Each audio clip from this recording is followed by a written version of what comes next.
The story begins in the year 2035. Advancements in technology led to the creation of the world of Connect. It was as realistic as the real world, with perfectly natural AI NPCs, fancy swordsmanship, and magic that players could only experience in-game. All of these elements attracted over 100 million people to the world of Connect. Later, a large group of people lay dead in front of the gate, and a man screamed in pain as daggers struck him in the body. Then, the man fell to the ground, lifeless, in front of other onlookers who were observing Doyan, with the in-game name Crash. The men called Doyan a bastard, and one of them urged the others to charge at him since he was alone. The man also shouted that Doyan was the enemy of the Empire, and the men charged at him together to attack. However, Doyan calmly looked at them, and the system displayed his rank as 13th and his class as psychokinetic. One of the men aimed an arrow at him while shouting for him to die, but he simply raised his 2 fingers and deflected the arrow, decapitating the man. The leader ordered his knights to fire their arrows, which they did, and the arrows flew toward Doyan.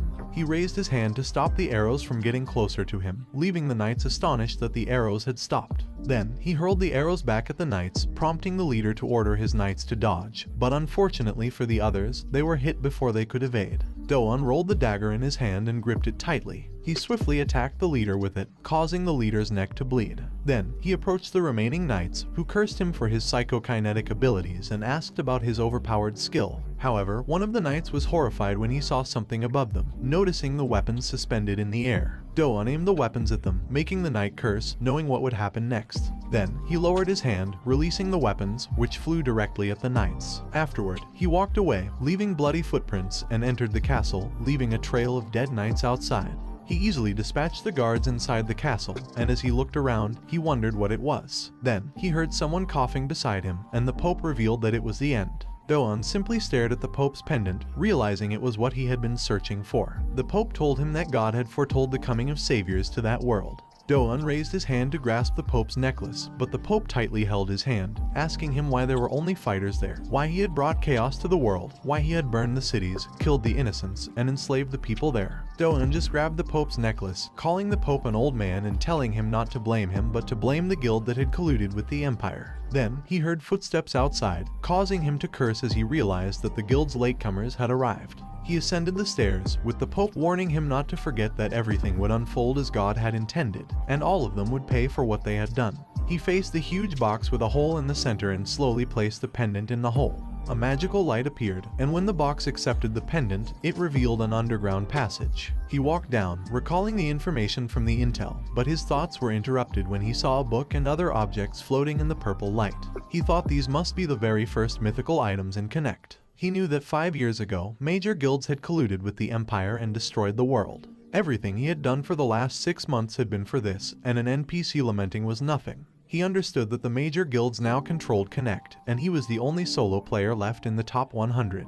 He placed the items inside his inventory, thinking he should take them before the others arrived, as the guilds would be very upset if they found out he had obtained them first. Then he decided to leave but noticed something on the table and wondered if it was a game cartridge. He picked it up, wondering why it was there. Suddenly, a strong pressure emanated from the game cartridge, causing him to bend his knee slightly in pain and panic. He wondered if it was a connection error and what it meant. Then, he logged out immediately. He woke up in his room and sat up abruptly when he saw a stab wound near his chest, while someone told him to stop moving. He cursed in his mind, realizing that things were going too well for him. The man, along with other suited men, asked him why he was moving so much and told him to die peacefully. This made him think that they had gone too far in the real world, and he called them pieces of trash. One of the men in the group informed their president that they had captured Doyan and asked if he wanted them to bring him alive. When their president replied, the man said they understood. Another man asked what their president had said, and the man replied that they should kill Doyan because their president only wanted Doyan's head. Then the men grabbed him, telling him that he should have played at his level and asked if he thought he had something going for him just because he was good at a game and if nothing scared him after he gained some fame. He begged them not to kill him, but one of the men covered his face and raised a sharp blade to kill him. Then, the man stabbed him repeatedly, making him think that those men were crazed for killing people over a game, and he wondered if he was going to die like this. Suddenly, someone continuously called him sir in a panic, urging him to wake up. He panikedly sat up immediately in surprise. He looked at his hand in confusion and glanced around, wondering what had just happened, as he recalled dying after being stabbed. Suddenly, he heard someone in pain beside him, and the maid asked him if he was okay while addressing him as Raoul. He wondered who Raoul was but was more surprised to see a level status above the maid named Anna at level 3. Anna asked him if she should call a doctor because he had broken into a cold sweat. He was confused about what was happening and felt like he was witnessing something he shouldn't have been able to. Then, the system popped up a notification indicating that the soul had settled in, activating Connect's closed beta system, and he could now use the user interface. The current number of users was 1. He asked in panic if they were kidding him and realized that it meant he was inside the world of Connect. He walked onto his room balcony and realized that he could feel the wind and everything around him, which was very different from when he was linked with Crash. He knew that synchronization, the level of connection they had with Connect, determined their strength in the game. Normal players had around 30% synchronization, but he had close to 90%.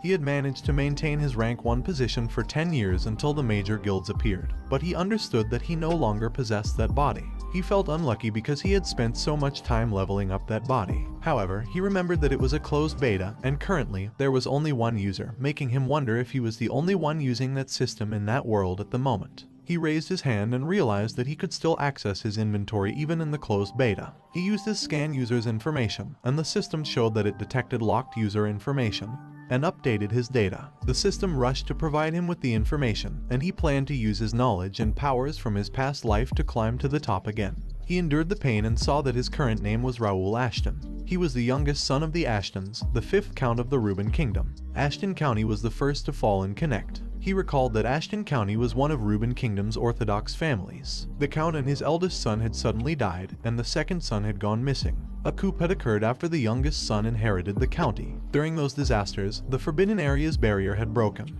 leading to a failed attempt to stop the monster invasion. Now, he realized that he was the youngest son of that family, Raoul Ashton. He looked ahead and knew that the beautiful city he was seeing would be ruined in the next 3 years. He entered his room, thinking that he couldn't let it happen because he no longer had Bidoyan or Crash's life, meaning it was his last chance. He clenched his fist, knowing that he had suffered when he lived as Bidoyan. If he missed the chance to live there again, it would be too sad. He looked at the sword on the table, understanding that there was only one way to prevent the fall. He had to get stronger. He knew that a month later, Ashton Count's traditional coming-of-age ceremony would begin, and if he made it to the semi-finals, he could enter the Kingdom Academy to become stronger and protect his life. However, he suddenly collapsed on the floor, wondering why he felt so tired after just a few swings. Then, he saw that he was only at level 5, realizing that he was 2 levels behind the maid, and he knew he had to start training immediately for the upcoming tournament. A month later, the day of the tournament arrived, and he was amazed to see that many people were participating.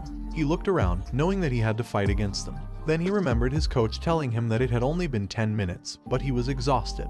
He thought it was due to the pain he had endured during the past month to get past the qualifiers. He glanced at the system, remembering that the last time he checked, he was at level 13, and he knew that his stamina was ready. He also had a plan for the matches, so he was confident that he would make it to the semi-finals. Suddenly, he felt an attack from behind, so he quickly avoided it, causing the attack to hit the ground instead. He was surprised to see a fist behind him, and the man apologized, saying his hand had slipped. The man called him a precious noble and asked if he was there for the tournament. He remembered that the man's name was Dion, and those men behind him were his cousins. Dion told him that he thought he would be crying in his room, but Raoul remained silent. Raoul realized that Dion was his cousin and that Dion had bullied him during swordsmanship training in the past. The instructor and the count had allowed it because of the family motto that trained like it was real, treating everyone as equals on the training ground, and holding no one responsible for injuries during training. This meant that Dion was just a scoundrel who bullied anyone weaker than him. Dion told him that he should withdraw while he still could and warned that it wouldn't be just one bone broken this time. He'd break every single one in Raoul's body. Dion teasingly instructed his cousins to let Raoul pass, predicting that Raoul would cry again. Then Dion walked away laughing, leaving Raoul with a determination to crush him in the finals. Later, in Ashton's castle, the butler reported to the man that he was holding the report for the tournament that day. The man ordered the butler to hand it over to him and asked if there was anyone useful. The butler was about to reply when the man was surprised by the list and asked the butler where Raoul was. The butler replied that Raoul had gone back to his room after finishing his meal, thinking that Raoul had used up all his strength during the qualifiers. Count Melvin Ashton, Raoul's father, told the butler that he could leave. When Melvin saw the butler come out, he laughed loudly and proudly, saying that Raoul was his son because Raoul had truly made it and reached the group stage. Melvin had never forced Raoul to learn how to wield a sword because Raoul was weaker than his brothers. However, Raoul had started training a month before the tournament. At first, Raoul would fall down after just 10 minutes, but he never gave up. Melvin knew that Raoul had been bullied during training due to his weak body, but he also realized that if he helped Raoul, he would be shamed for being unable to do anything without his help. So, he had waited until Raoul stood up for himself, but Raoul's progress had exceeded his expectations. He decided that after the finals were over, he should go see Raoul. The day of the finals arrived, and the audience urged them to make it fun and stop dragging it out, encouraging them to end the match. The man cursed while wondering why the weakling in front of him wasn't falling, observing Raoul, who was panting from exhaustion. The man attacked him continuously, but he managed to block each of the attacks. He did his best to avoid getting hit by the man's strikes, and the man grew increasingly frustrated that none of his attacks connected. In a fit of anger, the man launched a powerful attack, shouting at him to go down. He quickly slid backward to create some distance between them, leaving the onlookers and the audience horrified. Someone from the audience shouted that Raoul had endured the man's attacks multiple times and asked how much more he could take. Another voice chimed in, noting that Raoul had held out for quite a while, and someone encouraged Raoul, saying he had their support, which only angered the man further. The man swung his sword furiously at Raoul, calling him a rat and tell him that he can't ran away forever, but he parried the man's attack. The man swings back his sword, but Raoul parried it again while the man asks him if he's not ashamed as a member of a count's family. Raoul blocks the man's strikes with his own sword while teasingly remarking that he couldn't hear the man very well. He blocked another one of the man's attacks and then slid backward, creating distance between them. With his sword aimed at the man, Raoul prepared for the next move. One of the spectators addressed the man as Edmund, urging him to finish Raoul because the match had gone on long enough, and he had wagered his salary on Edmund. Edmund became more serious and declared that he was done playing around. He unleashed his power, forming a mana sword, and warned Raoul that he was going to end it. The audience gasped in shock at the sight of the mana sword and warned Raoul that he had to dodge it, as getting hit would mean certain defeat.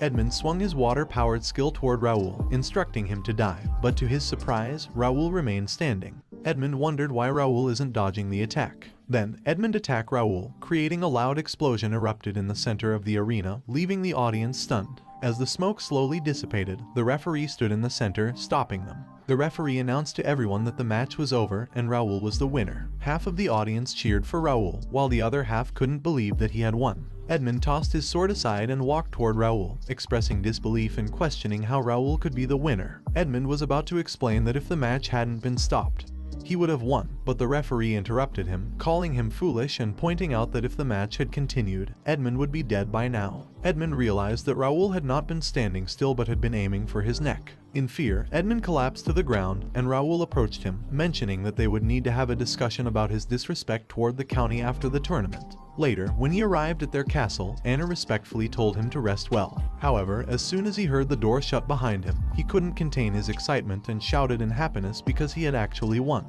He opened his status with a smile, and the system showed him an update. The level of Ashton's swordsmanship mastery had increased to beginner level 9. Proudly, he thought to himself that his plan had worked. Utilizing the game's feature where he gained more experience points and mastery by battling stronger opponents, he understood that fighting against a stronger opponent for a longer duration would yield more experience points. He clenched his fist, acknowledging that his plan had succeeded because his game mode granted him an experience multiplier for removing the revive option, known as hardcore mode with high risk and high return. He examined his status, realizing that he had complained but now saw that he was currently level 19 hardcore, with classes in sword and psychokinetic. His affiliation was Ashton County, and his title was Ashton County's youngest son. His attributes were as follows: Strength 22, Agility 25, Stamina 19, Intelligence 15, Willpower 34, Mana 29, Spiritual Power 35, and Senses 30. He possessed unique traits such as Psychokinetic Meister S+,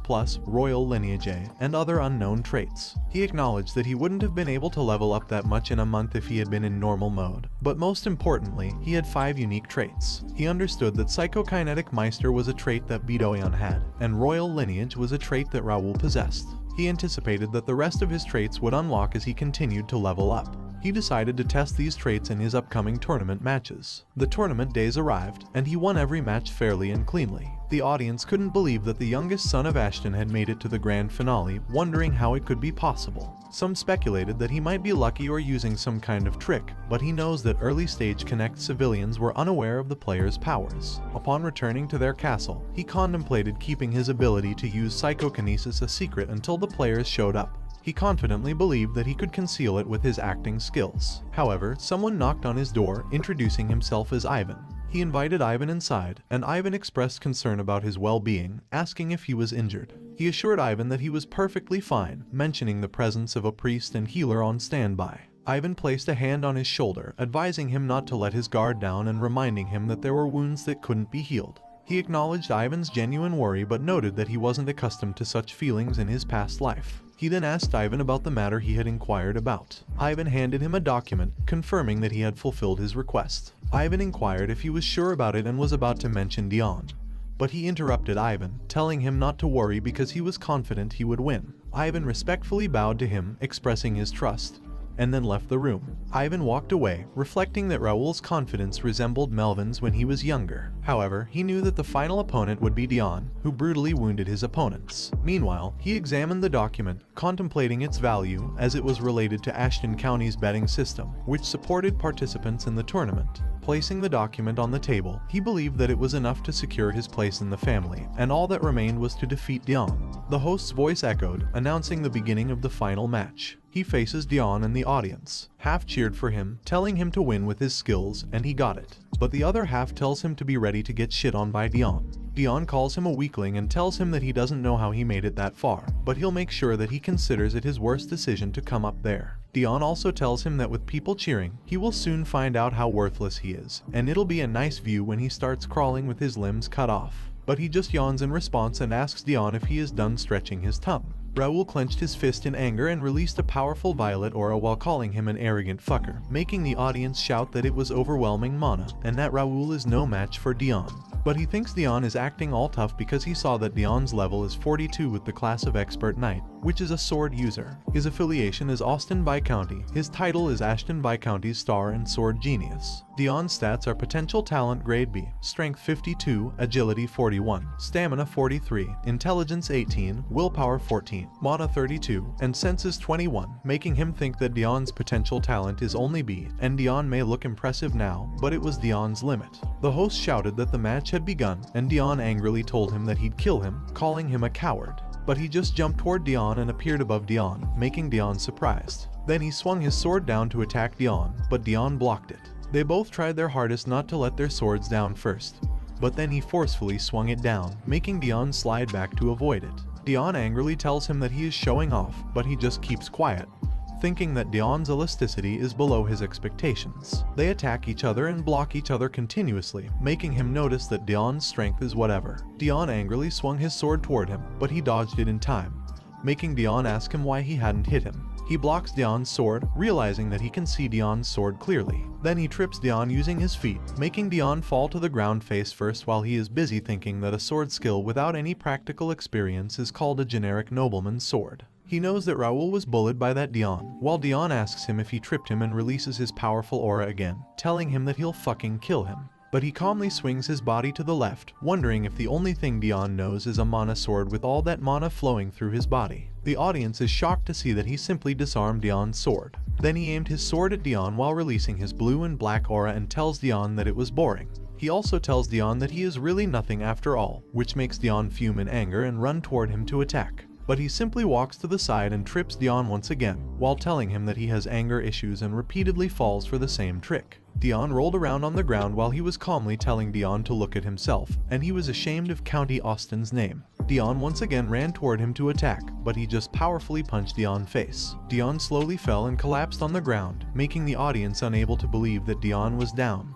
Just like that, by Raoul. He tells the referee that the opponent is down and asks if he is going to continue the match. The referee shouts to everyone that the winner of the Ashton Coming of Age tournament was Raoul Ashton. Then the audience begins to shout to him that they believed in him and continuously shouted his name in celebration. He stumbled while thinking that he was happy he won, but he has awful stamina, making his people worried about him and immediately call a healer. Suddenly, the system popped up in front of him, showing him that the Coming of Age tournament quest had been completed and his rewards were experience points, 300 coins, and a random skill book, which is grade E or lower. Also, his extra rewards are experience points, 5 grade D stat points, and a random skill book, which is grade D or lower. The healers began to heal him while he was busy thinking that now he can make it to the Kingdom Academy. Ivan told Melvin that he was so proud of their young master and that Raoul had grown that much in a month. But Melvin just kept quiet, noticing that Raoul had played around with Dion, and if Raoul really got that far in a month, Raoul was a genius. But then Melvin's thoughts were interrupted when Raoul saw him. He called his father and waved hi to his father, thinking that Melvin was watching and Melvin probably knew that he was good enough to go to the academy now. But Melvin just silently looked at him, Later, in the castle, Melvin tells him that he can't allow it, making him surprised and asking why. Then he tells Melvin that he thought he could go as long as he made it to the semi-finals, but Melvin tells him that it was situational and from what he saw, he needed to stay by his side longer. Melvin also tells him that he fell after the match, so he should stay there a little longer, but he continues by telling his father that he learned about the sword as a lifelong journey. Then he asks his father if he doesn't always say it. Then he confidently tells Melvin that he is trying to go to the academy to learn more, just like he said, so he can't stop him, making Melvin stunned in surprise. But then Melvin smiles, realizing that Raoul has really grown. Then Melvin stands up while telling him, "Okay, if you really want to go, you'll have to get past me." Then Melvin released his strong aura while aiming his sword at him and telling him that he won't go easy on him. Then he asks him, "What are you going to do now?" A month later, a lot of knights were behind the carriage and inside the carriage. He was glad that he was finally out. Then he remembered that when his father stopped him, he accepted it and confidently told his father that it was his choice. He charged at Melvin, but Melvin teasingly asked him if it was all he had. Then Melvin swung his sword away and released a more powerful aura while telling him that he'll show him a real sword skill. He then passed out from Melvin's strike. Melvin told him that it was just a sneak peek of what he had, but he knew that it was definitely Melvin's full strength. Then he remembered that Melvin's powerful 5th county lord died by the time the World of Connect started, and after that, the county fell quickly. So, in order to stop the fall, his father had to stay alive, and he would have to meet Melvin's expectations since he left him to leave. He swore that he would get stronger and protect his family because he couldn't lose it all. On the other hand, in the castle, Melvin was looking at him leaving and calling his name, remembering that in the training ground, he asked Raoul how many times he had tried and told him to give up. But Raoul replied that he'll never give up. He smiled while telling Raoul that he'll compliment his persistence because it was worthy of the Ashton family's dignity. Raoul raised his sword and ran toward him while he was telling Raoul to strike him,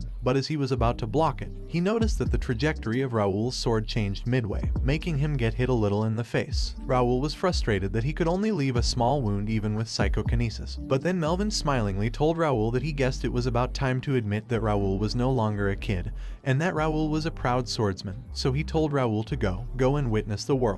Later, they stopped in the forest to rest, and he asked Philip how far they were from the destination. Philip, who was 42 years old at level 92 with a class of High Knights and affiliations with Ashton County and the Golden Bear Order, with the title of Sword Breaker and potential talent grade S, Strength 82, Agility 76, Stamina 81, Intelligence 68, Willpower 77, Mana 76, and Senses 73, as well as unique traits including the strength of an ogre, skilled commander, and sword obsession, replied that at that speed, they would make it in 5 days and asked him if they should move faster. He replied that they needed to train the soldiers as well, so they should keep going at that speed, to which Philip replied that he understood. He thought that including him and his servants, his family had selected a total of 50 people. Of those, there were 3 regular knights, including Philip, 6 trainee knights, 15 trainees, and 20 cavalry. Also, all of them had grade B or higher potential talent. He knew that the number and skill levels weren't bad, and in order to stop the fall, they had to get stronger. A man named Jake told him that the maintenance for the carriage was done and they could get going whenever, to which he praised Jake for his good work.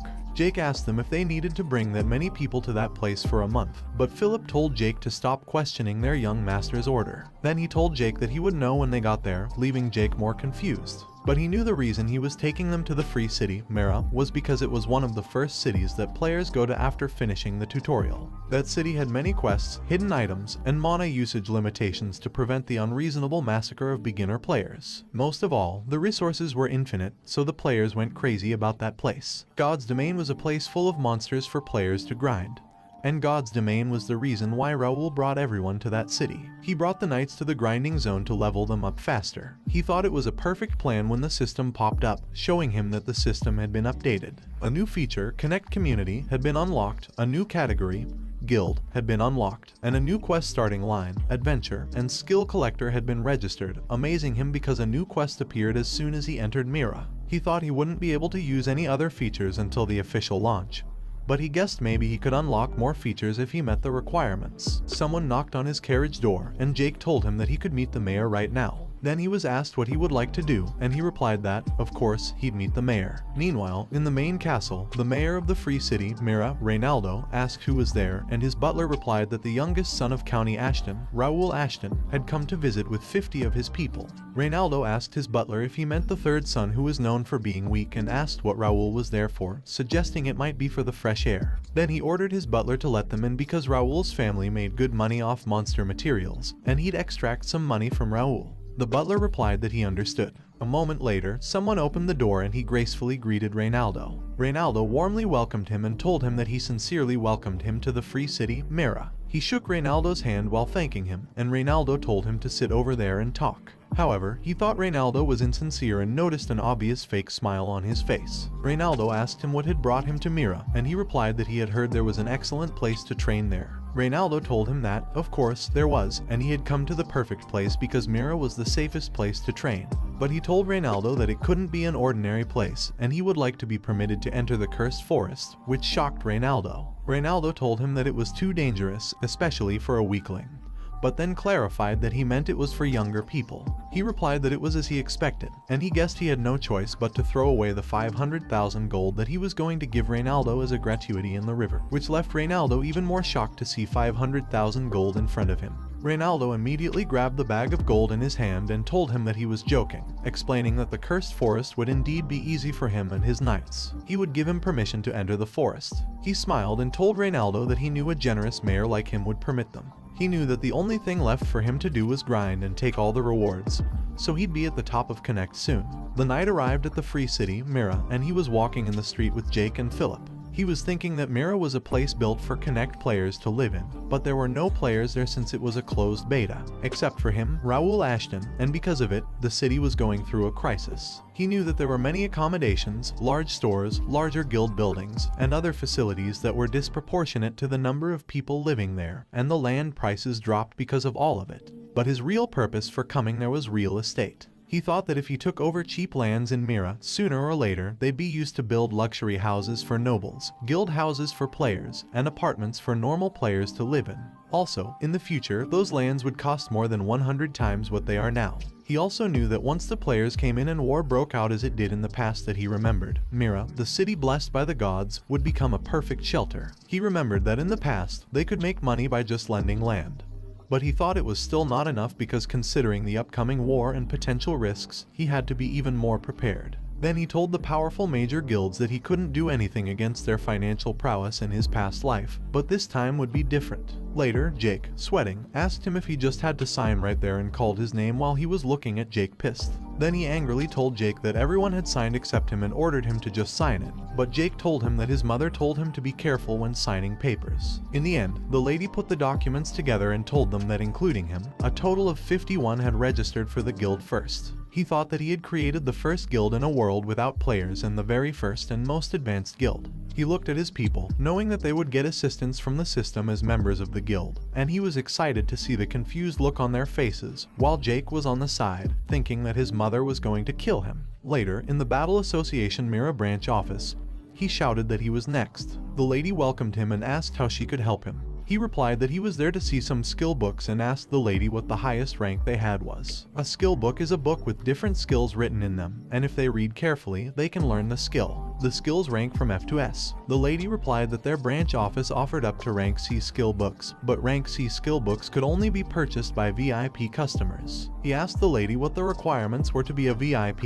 and she replied that it could be achieved either through contributions to the association through quests or by making significant purchases. However, for stacking up purchases, he'd have to spend a lot. He asked the lady how much it was, and she replied that it was 10,000 gold. He placed the bag of gold on the table while telling the lady that it was not much and asked if he could see the D rank ones first. The lady happily asked him which line of skill books he would like to see first, whether it was sword, bow, magic, or shield.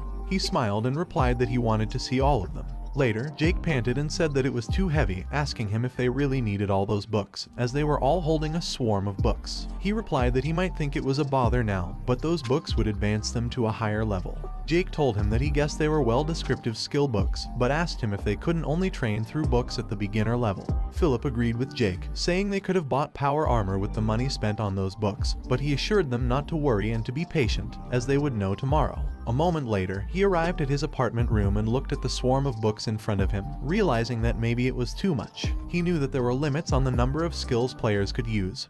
So normally, players couldn't use various skills. Then he opened his quest window, remembering that when he woke up in Raoul's body, there were 2 unknown items in the inventory, making him wonder what those items were. He had tried to open them, but he couldn't click on them or use them. However, yesterday, when he got the quest, he was finally able to use those items. He opened his inventory and found out that one of them was the sealed skill dex, making him guess that maybe the reward for that quest was the activation of the skill dex. Looking at the system, he saw that the quest collector had an unknown grade and a description telling him to collect at least 10 skill books and register them in the skill dex, with extra rewards depending on the type of skill books. His reward for completing it was skill dex activation, and his extra reward was unlocking traits and acquiring skills. He immediately grabbed some of the books, realizing that he had to open the dex and hold the skill book. Then he saw the register, and the dex book began to move on its own, surprising him. A strong purple light came out of it and flew directly into the other book. Words came out of the dex book, making him let go of the other book he was holding, unable to believe that it worked. Then he noticed that the sliver of mana in the book was gone, and it was going to take forever to do them all, wondering if there was a way to register them all at once. Suddenly, the books flew up in mid-air, shocking him. A strong purple light once again came out of the dex book and flew toward the books in mid-air. Then the books began to fall on the ground when it was done. He flipped the dex book's pages, wondering if it understood what he said, and couldn't believe that it actually worked. The system showed him that he had completed the quest, so his skill dex, which was rare, had been activated.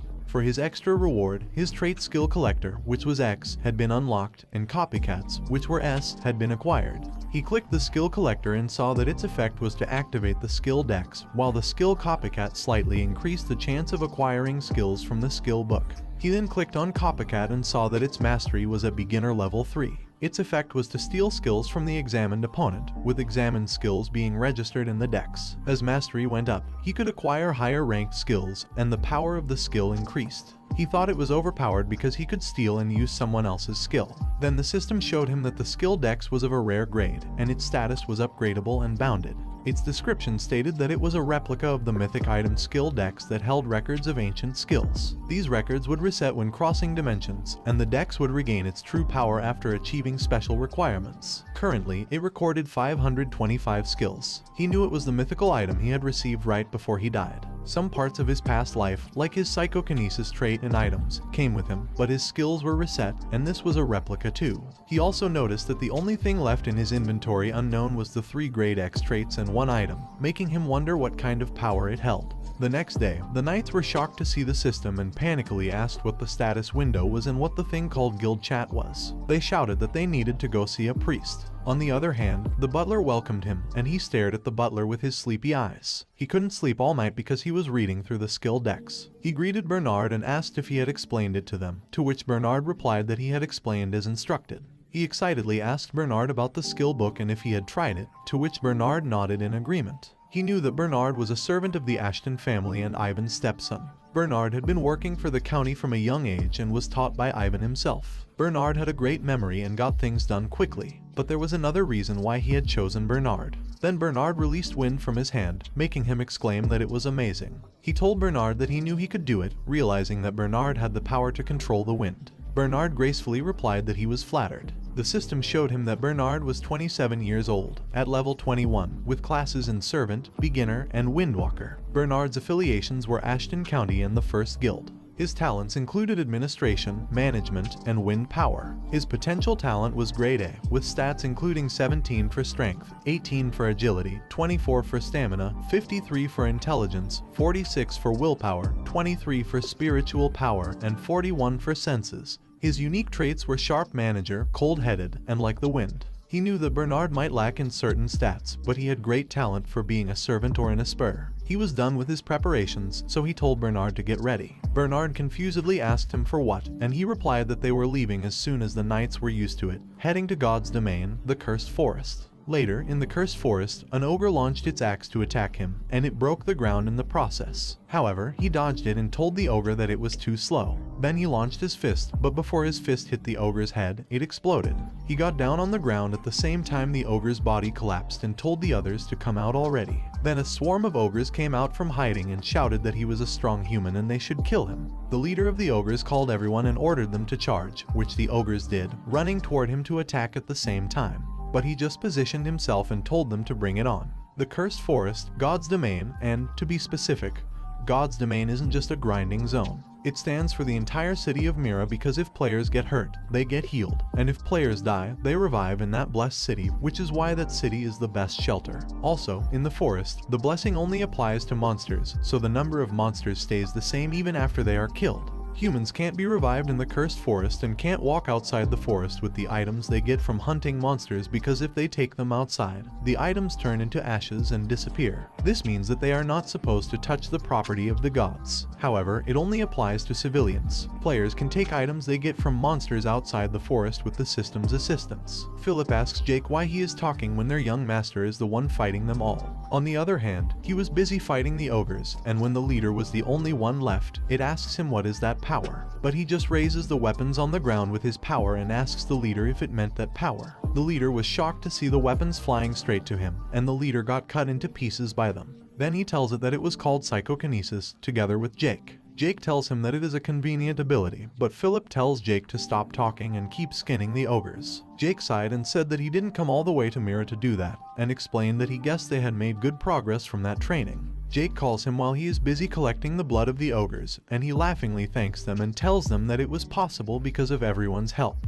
All of them could get stronger by studying the skill books, to which Philip thinks that Raoul was right and remembers that he was swinging his dagger forward and used the Hanjutsuzen skill to attack the ogre, making the ogre cut in half. Raoul asked him how is it and explained to him that it was why he brought skill books instead of power armor, to which he replied that it was amazing. Philip knows that he learned a skill so quickly and wonders how Raoul found out about that strange ability. But then the system showed him the guild chat, and he was surprised to read a chat from someone. Then he immediately tells Raoul to look at the guild chat, but when he looks at Raoul, he fumes in anger while telling him that he saw it too and they are going back to Mira now. Meanwhile, in Mira, at their apartment, someone pointed a sword at one of Raoul's men and said that he should have done it earlier. Then the man stabbed Raoul's man with the sword, saying that it was hard holding himself back after seeing Ashton's kids walking around. Another man, holding a bloody sword, called the man's brother, telling him that they should have listened to him earlier, then they could have done it way sooner while stabbing another of Raoul's men. One of Raoul's men asked the men why they were doing it, but another man just slashed Raoul's man with the sword while asking his brother if their great-grandfather didn't tell them to be mindful,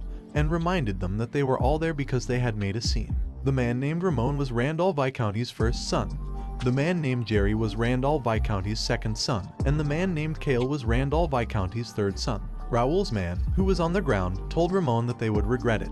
But before the man could finish his words, Ramon stabbed him and pulled out the sword immediately, making the man shout in pain. Ramon continuously stabbed the man while laughing, telling him to tell Raoul to hurry up because they also had some business with their young master. Then Ramon said that it was strange that they kept reviving while looking at the man who was healing on the ground and calling them bastards. Jerry laughingly told his brothers that they should take care of that Raoul kid like that. But Cale told Jerry that he thought noble families weren't supposed to point swords at each other in the free city. Ramon just asked Cale what was the matter when they could just say they never did it and what were they going to do about it. Ramon also told his brothers that if they thought about it, it was good, and they could just crush the Ashton family. Then Ramon excitedly turned to his brothers, saying that maybe their great-grandfather would even compliment them. However, as Ashton's head exploded into pieces, Cale called his brothers in shock. They looked back and saw Raoul asking them how dare they, and telling them that it was an offense towards Ashton County, so they would have to pay back with more than just worthless deaths. The brothers looked at him in surprise, and Jerry asked him if he was crazy and how dare he touch a son of the Randall family. Then Cale asked what the knights were doing and how Raoul even got there. One of the knights, who had a sword pointed at his neck, fearfully replied that they thought they were the Ashton family's main force, while Philip and Jake pointed their swords at them. Philip reported to him that they had surrounded the Randall Knights as he ordered and made sure there were no civilians nearby. Bernard and Jake stood silently, looking at the enemy. He praised them for their good work and used his psychokinesis to grab his injured men from the ground and slowly lifted them up in mid-air. Then he ordered Bernard to take them to the shrine, to which Bernard respectfully agreed. He then opened his inventory and pulled out his sword, telling them that he would clean up the garbage himself. He knew that Randall Viscounty was similar to Ashton County. They were one of the 5 warrior families of the Reuben Kingdom. However, unlike the Ashton family, the Randall family didn't have a long history, and the 4 warrior families were reorganized into the 5 warrior families when the current lord of the family, Viscount Hudson D. Randall, reached the Swordmaster stage. As a family with a short history, they had to figure out various ways to ensure their place. They consistently produced great knights, made respectable contributions, and crushed their opponents. The opponent they had targeted was the Ashton County, which had lost its power since it hadn't produced a sword master in a long time. There were no risks in agitating them since the Ashton family was the least politically inclined. Many conflicts between these 2 families across the kingdom were mostly started by the Randall family, and everyone expected Randall Viscounty to win, given their numerous sword masters. So, the people of Randall thought the same would happen here. Jerry, who was looking at him, wondered about that unusual strength and noticed that he had pulled a sword out of the air. The knight behind him, who had a sword pointed at him by Philip, looked at him and slowly grabbed the sword. However, he felt it in time and turned around, swinging his sword and hitting the knight, making the knight shout in pain.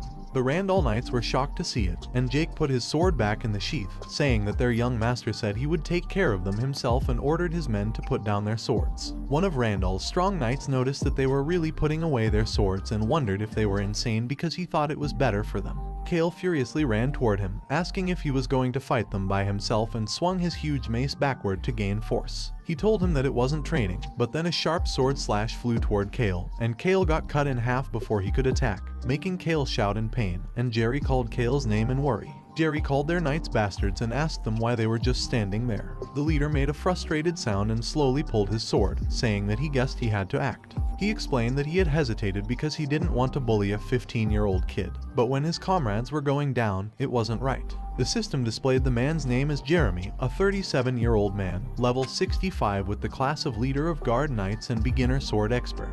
His affiliations were Randall Viscounty and Randall Knights. His potential talent was Grade B. His strength was 66, his agility was 72, his stamina was 68, his intelligence was 48, his willpower was 63, his mana was 70, his senses were 55, and his unique trait was brutality, graded as C. Then the other knights also raised their swords at him. He knew that Jeremy was the Randall family's main weapon, called the rapier, and he guessed that the men were the elites. Jeremy and the knights were aiming their swords at him. He knew that Jeremy's level was 65, and the other elites were each at level 60. However, his current level was 45, so he couldn't win against them normally. One of the knights asked him why he didn't stop now because he thought he had done enough. The other knight told him that they had let him be, but no more. He didn't care even if he was a young master, but he suddenly appeared in front of the knight, surprising him. He then slashed the knight's body, tightly grabbing his sword and raising it backward to gain force. He uses his bear aura and attacked them with his bear strike skill. One of the knights asked him what he was doing, but he just slashed the man's stomach, making the man bleed and shout in pain. Then Jeremy jumped toward him, appearing right in front of him to attack, surprising him. However, he managed to block Jeremy's attack in time, getting pushed back because of it. Jeremy asked his man if he was okay, and the man fearfully replied that he was fine.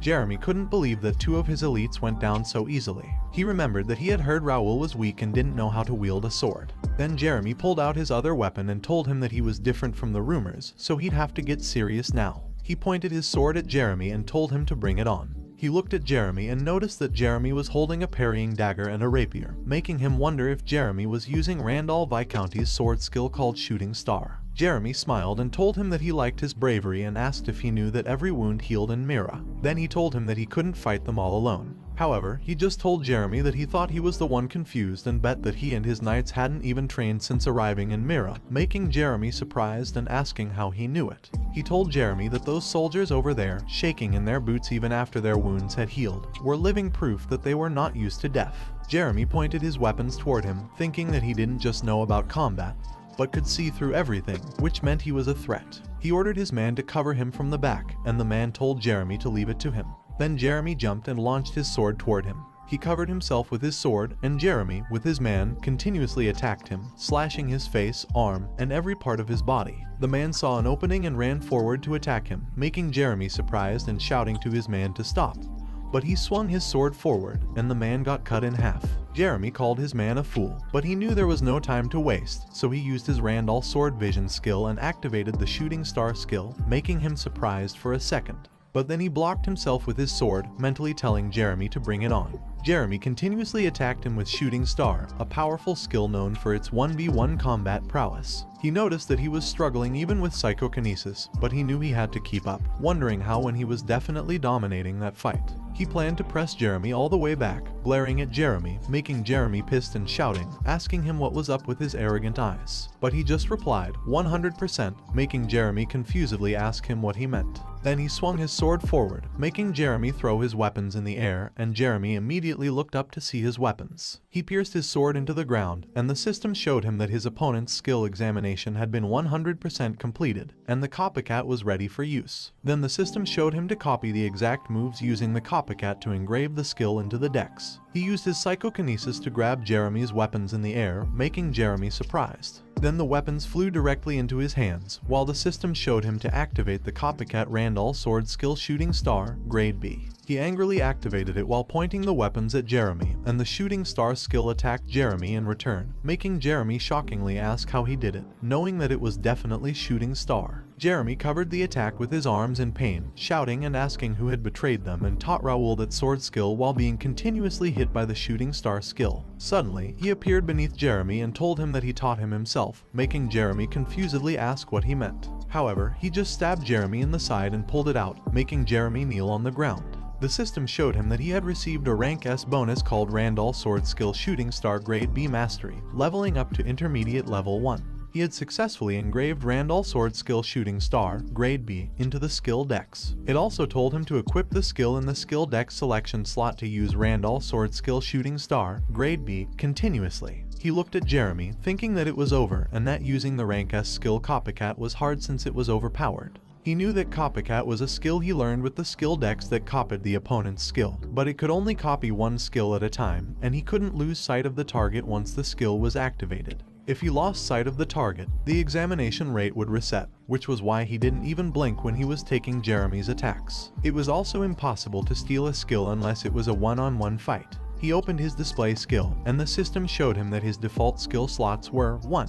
Ashton Vision Sword Skill Bear Crush, which was grade A plus at Intermediate Level 2. 2. Psychokinesis, which was grade S at Intermediate Level 2. 3. Ashton Mind Skill, which was grade A at Intermediate Level 1. 4. Copycat, which was grade S at Beginner Level 6, and 5. Basic Meditation, which was grade E at Beginner Level 8. Then his skill deck select slots were Flash and Shield, which were both grade C at Beginner Level 6. Finally, his skill deck's random slot was Iron Fist, grade D at Intermediate Level 1. He was grateful for his skill decks because he could use 3 more skills, and the selection slots allowed him to freely use 2 skills registered in the skill decks. He decided to use it there, but then he heard something by his side, making him look there in confusion. Jerry fearfully asked him who he was and how he used the Randall sword skill. However, he just told Jerry that he was still there because he had forgotten about him. He ordered Philip to kill them every time they revived for an hour, to which Philip respectfully agreed and asked his men if they had heard their young master. He ordered them to kill them, to which his men immediately agreed. Jerry begged Philip for forgiveness and fear, but he just stared at them, thinking that it was blood for blood. Then the enemy screamed in pain while he was thinking that it wasn't Earth or a game, but the reality that had been presented to him. He knew that he had to do everything to not lose it again, even if that meant wading through a pool of blood. He was determined not to lose. On the other hand, Reynaldo, who was watching everything from a distance, wondered what in the world was going on right now. He remembered that according to the plan, when those Randall Viscounty's guys attacked that bastard Raoul, he was supposed to get his share after mobilizing the guards to help. However, Raoul beat up 15 knights on his own. Suddenly, Raoul looked in his direction, making him bend down in panic, and he wondered how Raoul found out he was there. Reynaldo also wondered if Raoul wasn't just a rich and good-looking pushover. He contemplated if, by any chance, Raoul had hidden a swordmaster of the county, because if that were the case, Raoul must have figured out all his plans as well. He calmed himself down and thought that he'd have to be friendly with the Ashton County in the future. A few minutes later, he was in his room, thinking that he had overdone it a bit. But those rewards were pretty good.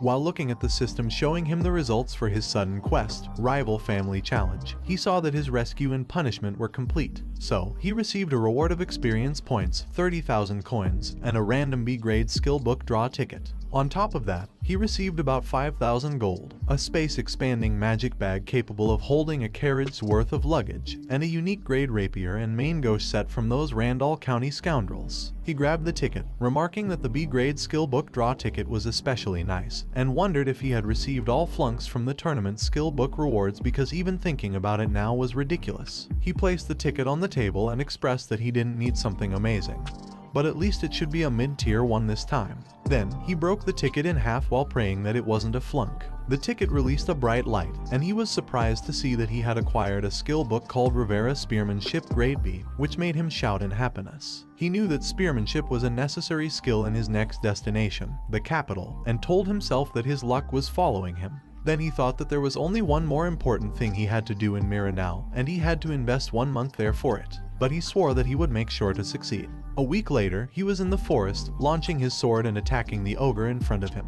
He wiped his sweat while the system showed him that he had leveled up, reaching level 51. Additionally, he had achieved the level necessary for promotion, so he needed to decide on the possible promotion. Then the system showed him that it confirmed his job as a sword user and as a beginner psychokinetic. Also, his proficiency in job-related skills, including Ashton family hereditary swordsmanship, Randall swordmanship, and psychokinetic, had increased to mid-level 2.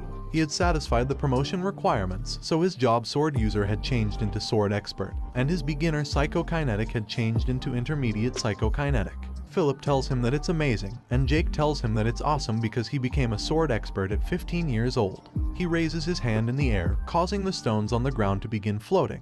Then he swings his hand forward while shouting, "Go!" and the stones strike the huge tree in front of him, causing it to explode into pieces. Next, he pulls out his sword, leaps forward, and activates his bear strike, hitting the ground with it, causing the ground to shatter into pieces. He looks at the cracked, destroyed ground and asks his men if it should be like this. Philip tells him that it was wonderful, as he expected from their young master, and Jake playfully asks him if he can now do it without them. Then Jake suggests that they should take a breather and relax, but Philip tightly grabs Jake's ear and asks him what he means by relax. He tells Jake that he should think about how much he has to sleep to catch up with Raoul. Jake shouts that it was just a joke and laughs, telling Philip that since their young master has worked so hard, he was just suggesting that they can take it easy. Philip insists that Jake was all talk, making him awkwardly laugh. Then, he tells Jake that regardless of whether it was a joke or not, he doesn't plan on taking a break yet. Philip asks him what he would like to do, and Jake suggests they contact the family because Count Melvin would be thrilled. He replies that he'll tell his family himself later and suggests they keep it a secret between them for the time being, to which they both agree.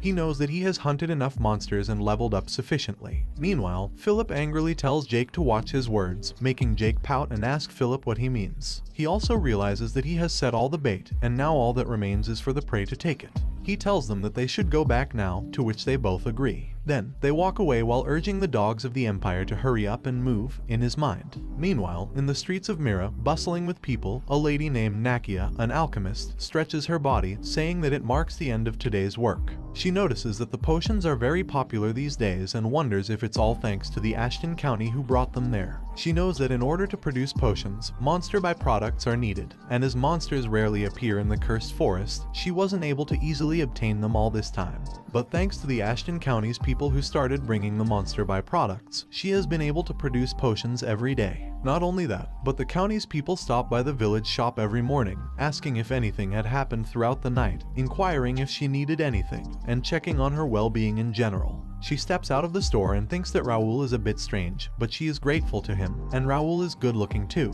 She slaps her face in shyness, asking herself what she is thinking, and tells herself to get it together because Raoul is just 15 years old and is 8 years younger than her. Also, Raoul is a noble, which makes the people around her look at her strangely. A moment later, she arrives at her house, happily opens the door, and calls out to someone named Nikki, telling her that her sister is back. However, no one answers, causing her to worry. She looks around and calls Nikki again, but then notices something that fills her with fear. She sees a letter on the bed, pierced by a knife. She reads the letter, which tells her that they have taken her little sister and that if she wants to save her, she shouldn't tell anyone about it and should wait for further instructions. This makes her cry and worry while saying no. Then, she immediately ran out while crying, knowing that Nikki's life would be in danger if she went outside the city. She had heard about many reports of kidnappings, which the city government claimed to be investigating, but she never thought the rumors were true. She wondered where she should go when she couldn't go to the city government. She realized there was a chance that the kidnappers were watching her, and the guards wouldn't even bother going outside the city even if she told them.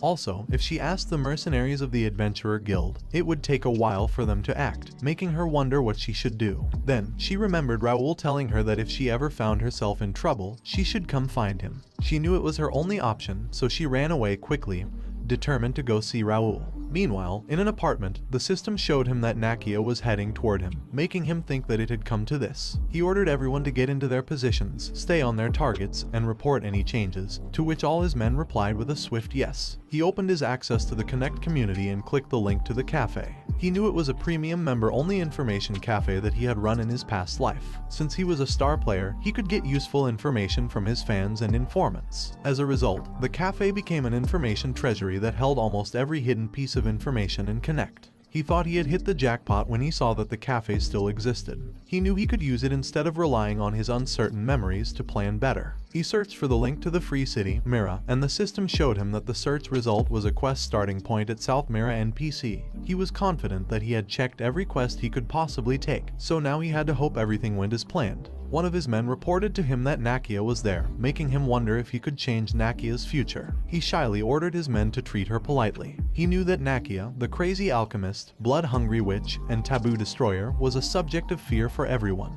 She didn't hesitate to conduct experiments on humans for her revenge against the Empire, and the Empire was the main target of her chemical weapons. However, many innocent civilians also got involved. But Nakia was now just a desperate girl asking him for help. He put his hand on her shoulder, telling her to calm down and assuring her that Nikki would be fine. He promised to help, so she should explain what had happened. Nakia told him that her sister had been kidnapped, and Nikki should have been home 2 hours ago since the lady next door was taking care of her. She begged him to find her sister because Nikki was just a poor kid, and it was all her fault. He told her not to worry and swore that he would make sure they found Nikki because he believed he knew where Nikki was, leaving her shocked and begging him to save Nikki. He assured her that he would let her know as soon as he found Nikki, so she should stay there, and Bernard would help her. Bernard gracefully told her to inform him if she needed anything, emphasizing that she had made an excellent choice because their young master always kept his promises. Then they began to head out, and Philip reported to him that Pierce was tracking them down and had obtained permission to operate from Mayor Reynaldo. He responded by saying that it was nice. The system showed them that the raid quest was Free City Mira with grades D to B. The objective was to defeat unknown rogues, and the additional objective was to rescue hostages and raid the hideouts in the forest. The description stated that an unknown group of rogues was active in the forest around Mira City, and Mayor Reynaldo had requested a raid on the rogues responsible for kidnapping and interfering with trade. The rewards for completing the quest included a large amount of experience points, coins, recognition from the mayor, and unknown items. He asked Philip if he had given Reynaldo the list of rogues, and Philip replied that Reynaldo had mentioned he would reward them for it later, expressing surprise at the information provided. He had given Reynaldo the list of rogues hidden in the city, using information from his informants and data from the cafe link. Knowing he had already used many resources, he ensured there were no holes in their plan. He then instructed his men to proceed, and Jake excitedly agreed, unaware that 2 people were hiding in the bushes, spying on them. One of the men communicated something to his comrade. Meanwhile, in the forest, someone walked, catching the attention of Pierce, Ashton County Golden Bear Knights, and Raoul's Guard Knights, along with the other Bear Knights men. Pierce believed he had found it based on the traces on the ground, and it was time to initiate their operation. He leaped high and landed on a tree branch, planning to use the new skill he had learned. Activating his detection skill, he began searching the forest. To his shock, he spotted men hiding nearby, armed with bows and arrows. He also observed phantom magic circles and barriers, recalling what Raoul had told them, and knew he had to report it. He read Raoul's message, indicating they would be there in 5 minutes, prompting him to think back to 5 months ago. He knew that Raoul was the youngest son and that Raoul was known for his perceived weakness and lack of talent compared to his brothers. Many servants and knights were initially reluctant to travel with Raoul, and even when Raoul was seeking volunteers, few seemed interested for a long time. However, Raoul visited the Knights' training ground and personally spoke to the Knights. During his conversation with Pierce, Raoul mentioned that he could help Pierce reach his limits because Pierce had expressed a desire to surpass his current capabilities. He remembered how Raoul had wielded Pierce's sword himself and started pointing out the issues. He recalled thinking that while Raoul had expressed a desire to surpass his limits, he wondered how a kid like Raoul could teach him anything.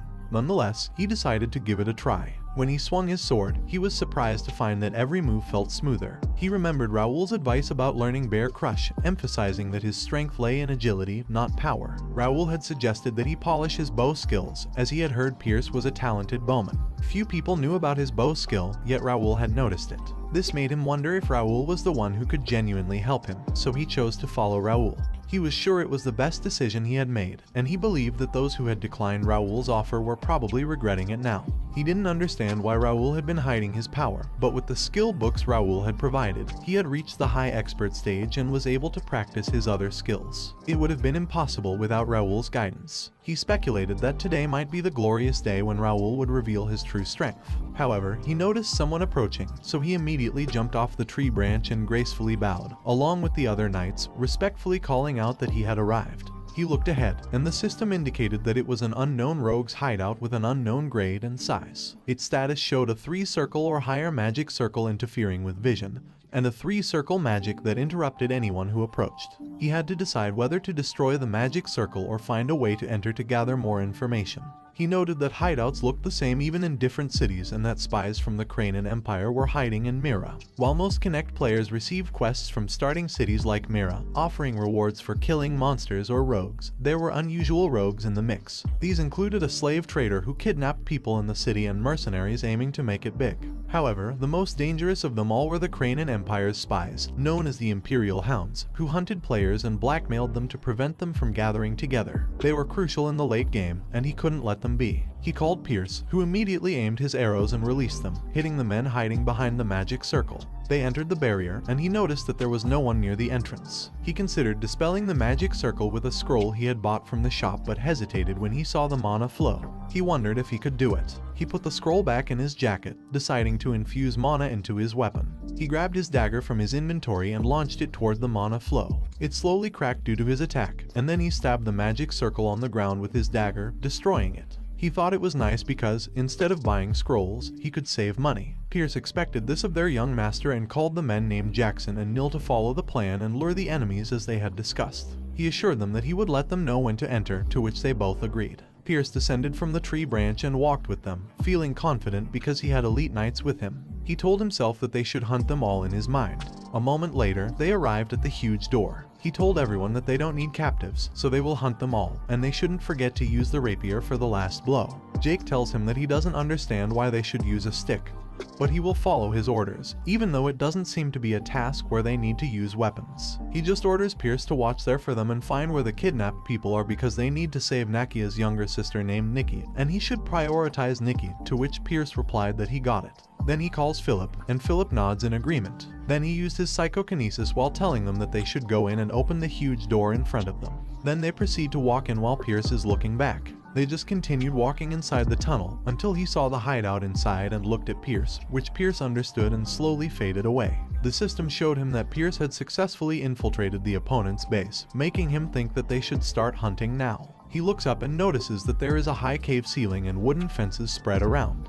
Then the rogues' levels there are around 30 to 31, which is not much different from regular thieves, and since he has checked the base, he should give the orders. Then he raised his hand to Jake and Philip, which means he was giving the orders. Then he ordered Jake to go to the left, then Philip to go straight, and he will go to the right. Then he closed his fist, and they all ran toward their designated directions. He speedily ran upstairs, then jumped, making the men at the top wonder who it was, but he appeared above them in a flash before they could react and threw his knives at their heads. Then he landed on the stair handle, immediately grabbed his bow and arrow behind him, aimed it at the man, and released it to kill the man, while in the center, Philip was busy slashing the men, and on the left side, Jake was doing the same thing. But someone on the top saw them and shouted that there were intruders. Then the man ordered the guards to protect the fences and ordered them to kill them. He attacked them with his arrows, realizing that their numbers were increasing and they were starting to block his arrows too. One of the rogues called his companion to aim at him and shoot him down, and he was surprised to see arrows heading toward him. But he just used his psychokinesis and stopped the arrows from flying toward him, making one of the rogues panicky, asking if he bounced off the arrows, and his companion to get some backup from downstairs. The rogues ran toward the stairs to attack him, and one of the men shouted that arrows didn't work on him, so they should jump on him and attack.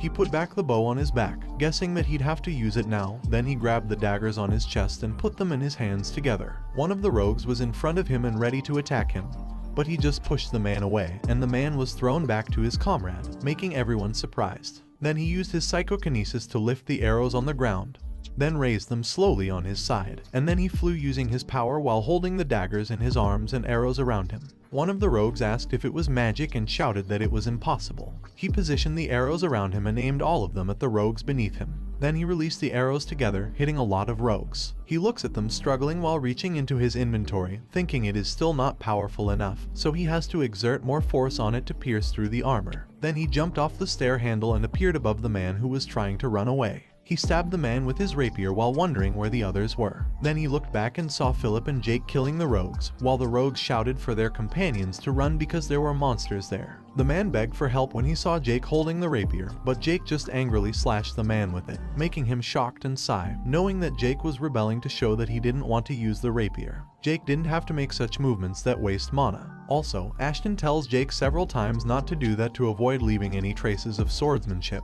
but he doesn't think he has to be too worried. Then he noticed someone sneaking an attack from behind without knowing that Pierce is hiding, and Pierce hits the man with his arrow in time before the man attacks Jake from behind, making him think that they are almost done taking care of the small fries. A few minutes later, Pierce apologizes to him because they searched the whole prison, but they couldn't find Nikki. He puts his hand on Pierce's shoulder while telling him that it is okay and asks him if he explained things to the captive villagers. Pierce replied yes, and they distributed the clothes and food and told them to wait in one place until the battle ended.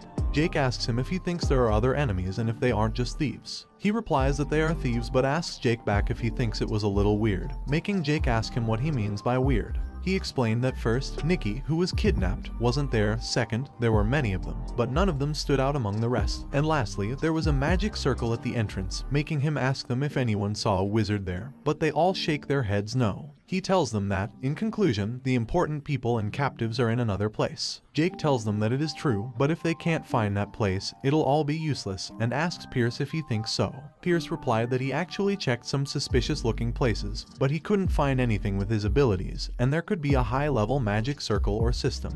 He proudly told Pierce that it hadn't even been a month since he became their guild member, but he was good, and soon, no one will be able to fool his eyes, to which Pierce thanked him. Then he smilingly tells them to follow him because he thinks he knows where they are hiding. Then he proceeded to walk, to which they followed him and ordered them to search that hut and report right away if they saw something suspicious. They all replied with an okay. A moment later, he opened the room door while Philip told him that they couldn't find anything suspicious, but he just asked them if it was the fourth hut.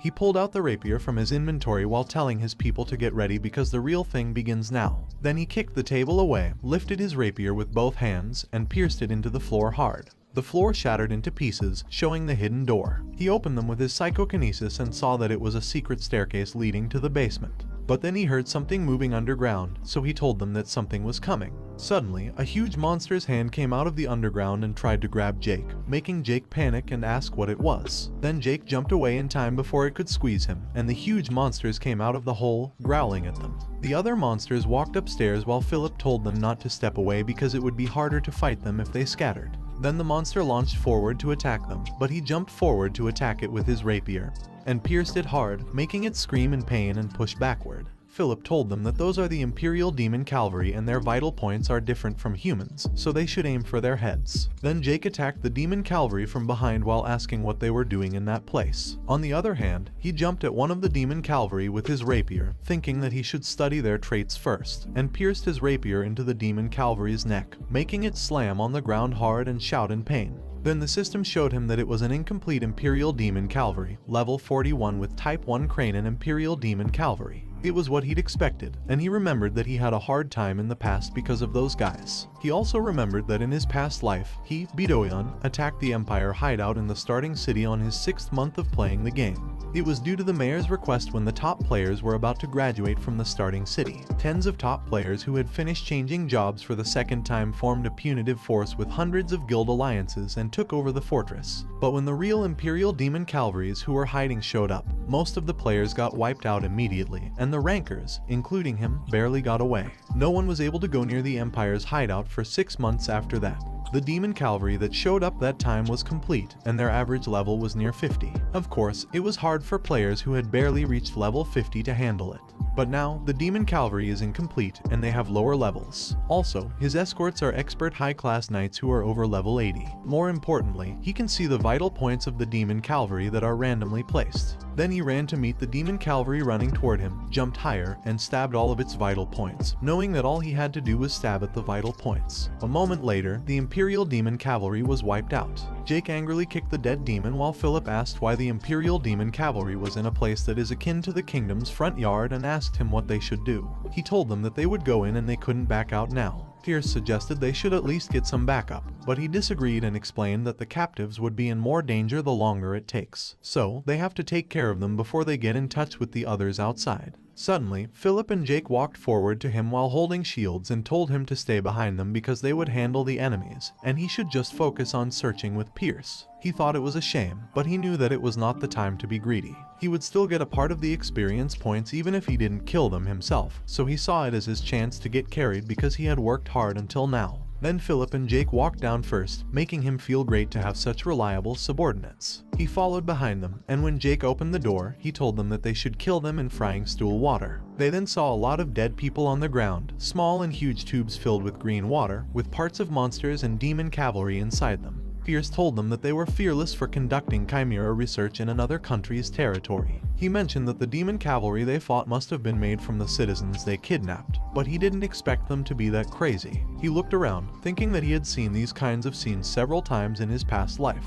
However, it still creeped him out. In fact, he had considered joining them when he reincarnated because they would seize supremacy over that continent in about 10 years from now. But their emperor was a madman, and becoming his subordinate would be the same as jumping into a fire with a bomb in hand. He knew that there were many baseless rumors about the emperor, but he was sure about one thing: the emperor didn't view humans as humans. All the humans who didn't carry royal blood were divided into classes depending on their worth, and they suffered all their lives doing labor. When they became useless, they were used as experimental subjects or food for the Imperial demon cavalry. And of course, even high-class citizens, if they did something that bothered the emperor, were executed. There was a general who had complained about the emperor's tyranny, but while he was talking with the king, the tattoo on his shoulder glowed red, spreading, and then he exploded and died. He remembered it vividly as if he had been there. He had no plans of surviving by sticking beside someone like it, and he couldn't allow experiments on innocent civilians. Suddenly, Philip called him to look down, and when he looked, he was surprised to see magicians casting a spell, while a knight ordered them to activate it because they had to secure the exit route. Pierce used his skills and reported that there were 4 knights, 3 wizards, and 10 Imperial demon cavalry. Also, it seemed like the wizards were trying to activate the magic circle in front of the cave. Philip told them that he would take care of the knights, ordered Pierce to take care of the wizards, instructed Jake to deal with the Imperial demon cavalry pursuing him, and told him to back them up. Jake poutingly told Philip that he wanted him to clean up the mess from behind. But when Philip glared at Jake in anger, Jake looked at his side and sweat. Then Pierce began by shooting his arrow at one of the wizards, and someone shouted that there were intruders. They all jumped down while he was ordering them to attack. Then he aimed his arrow at one of the wizards, noticing that they were 5th circle wizards, so they had to eliminate them first. However, he knew that ordinary arrows didn't work on the barrier wizards cast, so he decided to use some of his psychokinesis to create a pathway for the arrow's trajectory. After gathering some of his psychokinesis on the arrow, he released it and shot another one, breaking the barrier into pieces and hitting one of the wizards in the head. He was glad that they had stopped them from escaping through the teleport gate, while the knights saw their magic circle shattered.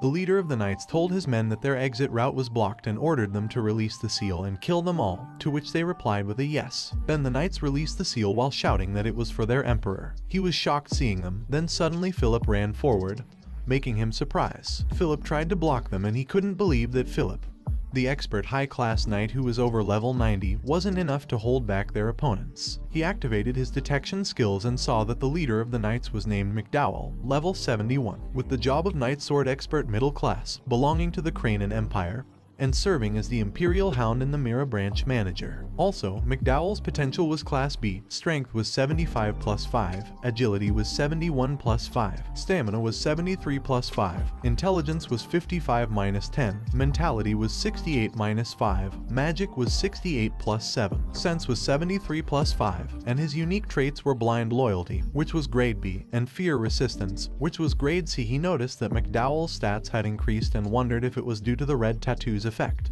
On the other hand, Jake, who was fighting with the demon cavalry, asked what was going on and if they were all on drugs. Then Jake asked him in the system chat box if he could just kill them with swords because he thought it would be hard with just that little stick. He replied to Jake that Philip and Pierce were doing fine, but it seemed like it was too hard for him. The plan was made because he trusted their capabilities, but he guessed they didn't have any other choice. Jake shyly attacked the demon cavalry in front of him while asking him if he had said it was hard.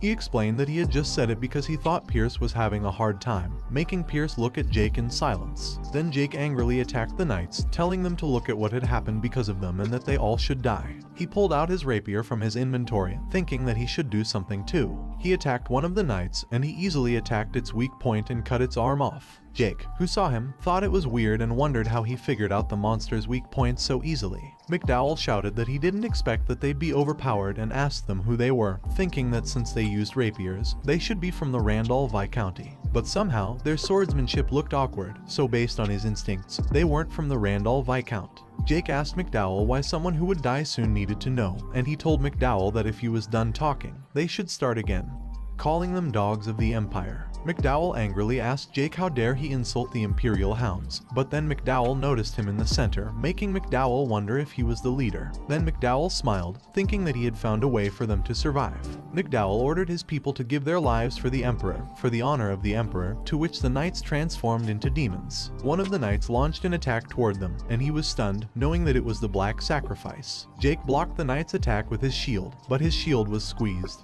and Jake exclaimed that it was so strong. He knew that it was a skill that sacrificed oneself by burning life energy and mana to obtain incredible strength for a very short time. He thought they must be planning something, judging by the fact that they were using that skill. The system then showed Jake telling him to be careful. He saw McDowell running toward them and noticed that McDowell was using the Empire KE-type power armor. It was ranked E, with an output of 0.8 CP, an uptime of 2 hours, an operation mode of mana stone consumption, and a defense skill of 3 circles. Philip ran forward to meet McDowell in the center while telling him that they were after him. Philip slashed McDowell, but he noticed that the attack was cancelled out by the force field. Then McDowell ran straight towards him, making Philip call out to him in panic. McDowell launched his fist at him while telling him that it was over. McDowell attacked him with strong power that broke the ground into pieces, but then McDowell shouted, asking what it was and if he was a power armor user while he blocked his attack. McDowell wondered if it was a power armor with shifting parts and thought that judging by its appearance, it should be F-class, but his instinct told him that it would be dangerous if the shifting ended. Then McDowell launched his other fist to attack him while telling him to die, but he just looked at the huge hand of McDowell, wondering what had happened. He knew that he was going to dodge the attack by using the C-rank skill Flash, but a message popped up, and he couldn't move. The system showed him that he had encountered a hostile power armor, so Rignator, who was asleep, had woken up. Then a light wrapped around his hand, and an armor appeared on his arm. The system showed him that it had a unique trait of an unknown grade, X, and attainments in sword expertise and middle-class psychokinesis. Also, he had fulfilled the minimum qualification which activated Rignator, but he didn't have enough mana for complete activation. So, the system searched for other energy and found intermediate grade psychokinesis, successfully fixing the shape using his psychokinesis. Rignator had partially activated, leaving him amazed as he looked at his power armor. He knew that it was a barrier that blocked all physical attacks weaker than a mana blade and a defense skill that cancelled out at least 3 circle magic. A mysterious core increased the mana and physical abilities of the user. Even if they had a higher level and experience, they couldn't win against someone with power armor. That's how great the effects of the power armor were. However, power armor was for NPCs, so if they weren't a connected villager, it couldn't be worn. For players, power armor became a dream piece of equipment they could never have, and for NPCs, it was the only way they could fight against the player's outbursts. And he was wearing that power armor. McDowell continuously attacked him, angrily asking what was happening and why his attacks weren't working. He jumped away from McDowell to avoid his attacks and slowly dispelled his power armor while looking at the exhausted McDowell. He used his psychokinesis to grab his rapier nearby, pulled out his sword, and activated his shooting star skill, making McDowell swear in fear. Then he jumped forward and attacked McDowell with his shooting stars, causing McDowell to curse because he even broke his barrier. McDowell wondered if it was the end. McDowell coughed out blood, and the crystal in his chest slowly cracked into pieces, but McDowell thought that even if it was his end, he wouldn't die alone. Then McDowell released his power while shouting honor to the Empire, and McDowell shouted in pain as the crystal slowly crawled inside his body and changed him. He noticed that McDowell's body was fusing with the power armor, and he guessed it was almost over. Then the system showed him that Rignator had detected a forbidden piece of power, making him wonder what it meant. Then the system showed him that it was releasing part of the seal due to an oath, and a bright light came out of his body, surprising him. The bright light surrounded him, and the power armor slowly wrapped around him until it fully consumed him. Then the system showed him that Rignator would show his true self temporarily. A foot with shining armor emerged, and he came out of the bright light in complete armor. Then, he faced McDowell, who had also undergone a complete transformation. McDowell growled at him and leaped forward to attack, but he merely expressed his disgust, which further infuriated McDowell. While McDowell launching his fist towards him, he raised one arm to block McDowell's attack. This action caused both of their people to cease their fighting and look at them. When McDowell's attack connected, it resulted in a massive explosion, throwing McDowell's people aside. Jake and Philip struggled to shield themselves, but he remained firmly in his position, unflinching, glaring at McDowell. Suddenly, McDowell's power armor began to slowly crack into pieces, surprising him. He raised his hand and used psychokinesis to lift McDowell. He then squeezed McDowell, causing McDowell to cry out in pain. He then fully squeezes McDowell, telling him to piss off, and McDowell's power armor gradually disintegrated into pieces, causing him to scream in agony before falling lifeless to the ground, and the Rignator effect slowly fades. He couldn't believe he had done it and knew he had barely met the time limit. Suddenly, he coughed up blood, causing Philip and Jake to panic as they rushed to his side, asking if he was okay. He raised his hand to reassure them that he was fine, all the while contemplating that he had never experienced such a sensation before. It was unlike anything he had felt as a player. It was as if he had glimpsed eternal power. He understood that he had borrowed the item's power this time, but he swore that one day he would attain such strength on his own. A moment later, the magic circle shattered into pieces, revealing a pocket teleportation device and a mana stone.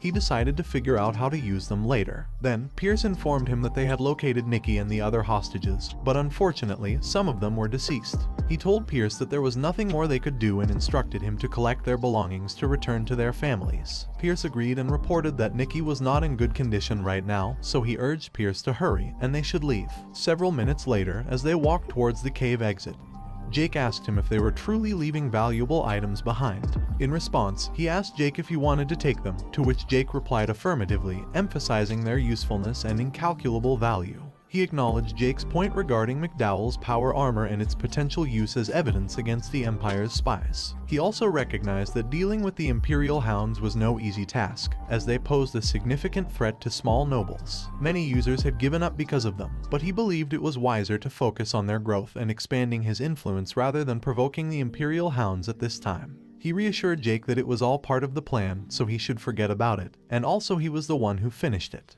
Jake replied saying that's because he instructed them to stay away. He promised Jake a bonus for his hard work that day, instructing him to go back and rest. Jake excitedly asked if he was truly giving him a bonus and a vacation, and jokingly told him that he couldn't take it back. Jake walked away happily, leaving him to wonder whether Jake was foolish or clever. He then ordered Pierce to provide a report, and Pierce informed him that they had successfully lured their adversaries as planned, with no setbacks to report. He smiled as he looked at Pierce, thinking that he should observe their reactions, although he knew it would be quite evident. Still, he was curious about the expressions they would make after falling for that trick. Meanwhile, somewhere in the forest, someone inquired about how far they had traveled, and Ramon shouted at their guide, asking if they were heading in the right direction. Ramon believed they had tracked Raoul to that forest, but they couldn't find any traces of him. They had also needed time to recover mentally from the shrine and had lost money and swords due to Raoul. Ramon thought they had lost to Raoul because they couldn't use mana skills in the city, despite having 12 knights and their guard leader, Jeremy, equipped with power armor. Ramon looked up, thinking it was their chance now that Raoul was outside the city. The man in the rope pointed in a direction and informed Ramon that it was right there. They proceeded forward and stopped in front of a cave. Kale expressed concern, remarking that it looked kind of dangerous, but he guessed they had to go inside to find out. Ramon insisted that they should go in because they had come outside the city to find Raoul. A moment later, they all laughed joyfully upon seeing a pile of gold on the ground. Ramon happily informed his brothers that they couldn't find Raoul, but this discovery was pretty nice. Jerry added that magic items, artifacts, and even the bodies of wanted individuals were present, with the power armor being the most significant find. Meanwhile, in the city, the knights guarding it observed people on horseback approaching and were surprised to see their young master. One of the knights thanked him for the trouble and reported that they had raided a hideout in the East Forest and successfully rescued the hostages. He praised their efforts and inquired about the whereabouts of the others. They responded that they had arrived there after completing their mission. These were his trainee knights and first guild members. 6 of them had progressed to experts through training, while the rest were ready to become experts. Additionally, all of them could use mana and had learned Ashton County's sword skills. He instructed them to retrieve supplies from the north and west hideouts, thinking that with over 100 members now, normal rogues wouldn't be able to stand against them.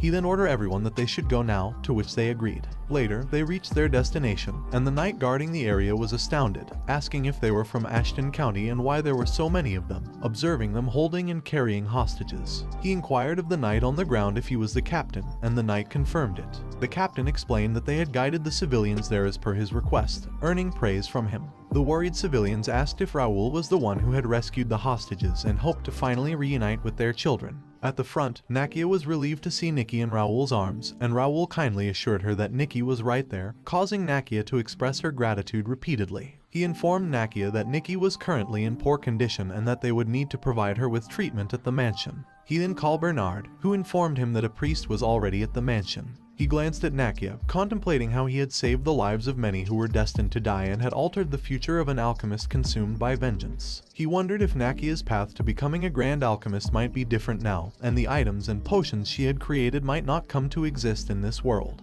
However, he recognized that he still needed Nakia for the county's future and noticed that everything had started to change when he returned to the past. He didn't mind if history was altered. He vowed not to hesitate to shape someone's future as he was no longer a kind-hearted person. Even today, he believed he could have saved many more lives if he had acted more swiftly. Instead, he had focused on completing quests and gaining Nakia's interest. While he knew he had completed the quest overnight and ensured the safety of the city, he couldn't shake his unease. Then, he noticed an elderly woman holding gloves, crying in pain, lamenting that her son had not returned. He recognized that these were lower-class individuals who couldn't afford commissions and that some people hadn't even been given a chance. Upon reflection, he realized that his actions had been solely driven by quests and leveling up. He had never engaged in conversations with people unrelated to his quests. He recalled his initial intention to live in the present when he was reincarnated, but he had continued to treat life like a game. He acknowledged that living a life in accordance with the system wasn't necessarily wrong, but he began to question whether simply following the system-determined quests was truly the right path.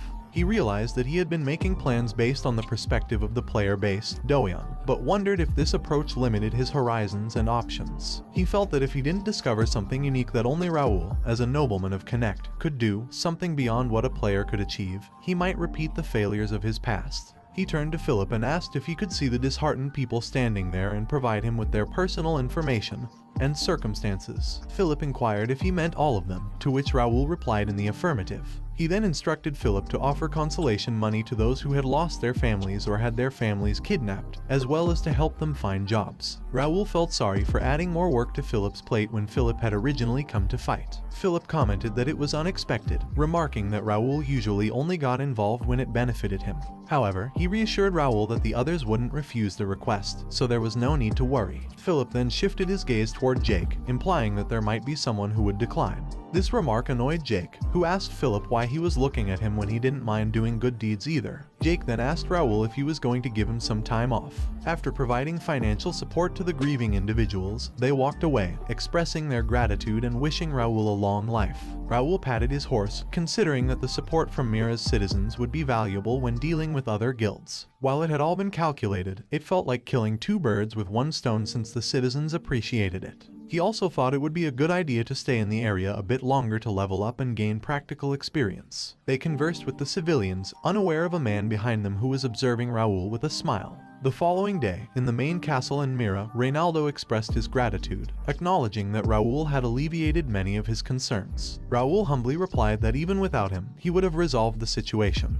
But Reynaldo disagreed, explaining that he couldn't even sleep after hearing the news of Mira being targeted by the Empire's evil forces. Reynaldo believed that without Raoul's report, they would have been in significant trouble. Raoul agreed that he had been surprised by the situation and added that it was unexpected that the Empire's evil forces had infiltrated Mira, which was clearly within the territory of the Kingdom of Ruben. He went on to mention that, judging by their hideout, it appeared they had been working secretly for quite some time, training demonic soldiers. Reynaldo confessed that there had been missing cases in the past, but they couldn't take action due to the treaty. According to the treaty, Mira wasn't allowed to maintain an army and could only operate guards, and even those guards couldn't fully utilize their capabilities outside the city. Reynaldo also tells him that someone from Randall Viscounty came, as he said, and they claim to have destroyed the spy's hideout while vigorously demanding compensation. If it weren't for his request, they would have simply expelled them. He tells Reynaldo that he expected this, but as he has mentioned before, it matters. However, Reynaldo interrupts him by suggesting that they should make it look like Randall Viscounty was responsible and ask if he doesn't think it would be beneficial. Not only would he gain a great reputation, but he might also receive rewards from the royal court. He thanked Reynaldo for his concern but asked him to proceed as he had instructed.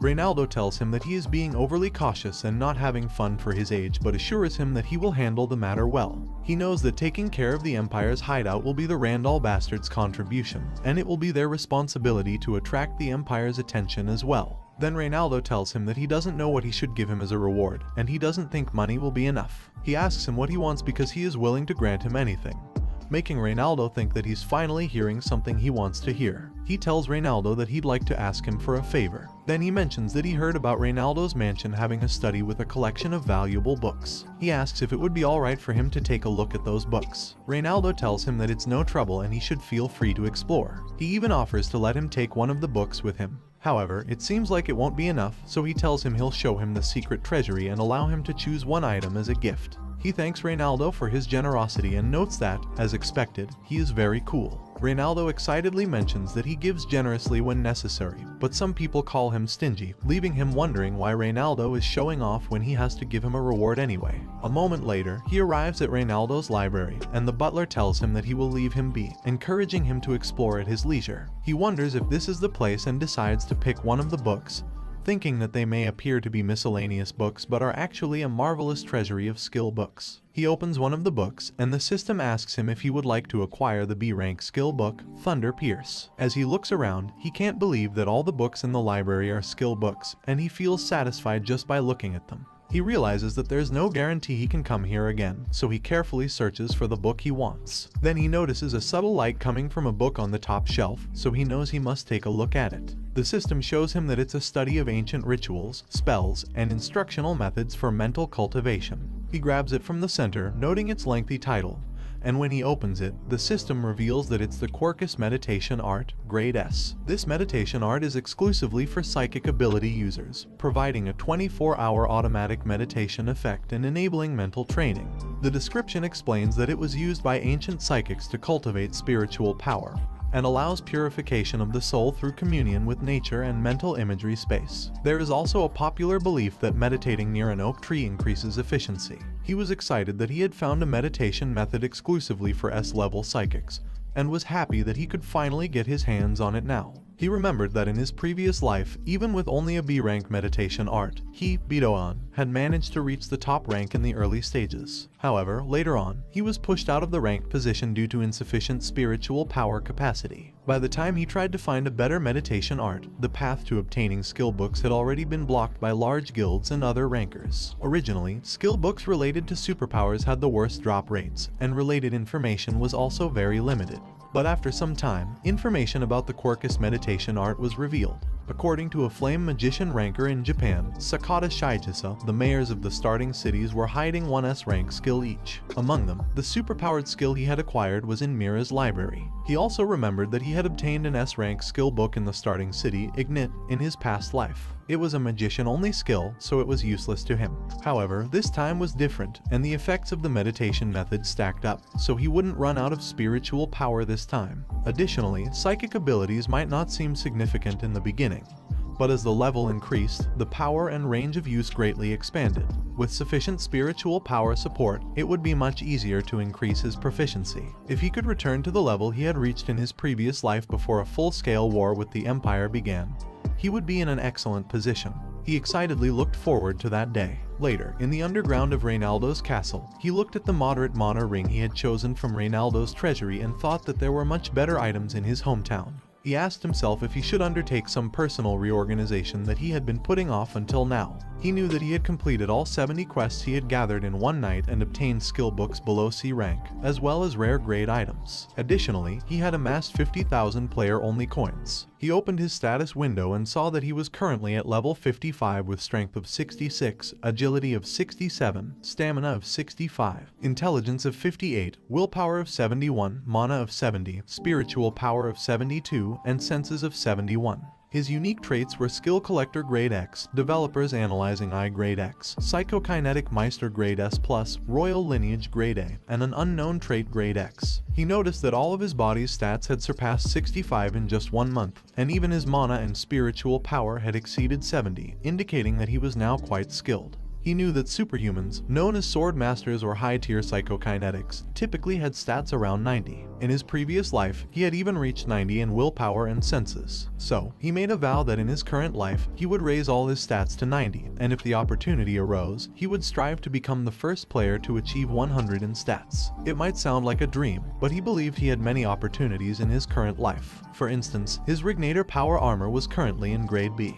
Its stats were bound to him, partially open and sealed, with an output of 1.5 core power, an operating time of 5 minutes, and a self-charging operating mode. Its defense techniques included 6 circles, a mid-tier mana blade attribute force field, and a 50% reduction in attribute effects. According to its description, it was a replica of mythical power armor that had traversed time and space. Most of its functions were sealed, and some special functions had transformed. However, the seal would be undone once specific requirements were met. It had 2 special functions, Condemnation, which had an effect amplified by 200% against the target of the oath, and Covert Satiation, which allowed it to absorb lower-grade power armor and imitate their functions. One of the 2 items that had followed him when he reincarnated was his Skill Dex, which had been unlocked through quests. He could also awaken his Rignator Power Armor this time. Regarding the Skill Dex, he had received a quest to unlock the next seal. To do so, he needed to complete 50 quests related to the proficiency of random slot skills. However, in relation to the Rignator, he had no clue how to proceed.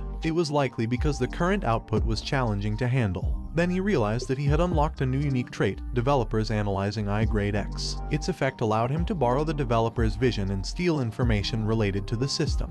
It also facilitated the analysis of the flow of special energies. He thought that this must be why he had been able to see NPC information and mana flow all that time. It had been just his assumption, but he believed he must have gained it when he subdued the Imperial Hound's demonic energy. He knew that he would find out more once he saw the quest that appeared along with the trait unlocking. Normally, it should have appeared around the time of leaving the starting city, but it seemed like an error due to attacking the Imperial Hound hideout too early. He also knew that if he followed the same path he did in his previous life, he would have to keep crossing paths with the Empire to obtain the Black Magic Stone fragments. He'd have to navigate the scenario amidst their extreme interference. However, for now, he was a player and a citizen of Connect, so whatever scenario he chose and whichever quest he cleared was up to him. He swore that he would no longer be a puppet following the developer's wishes. If the ending they decided on differed from what he wanted, he would act as he saw fit, even if it meant disrupting the scenario and the quest itself. The next day, he was in the library when someone knocked and asked if he was inside.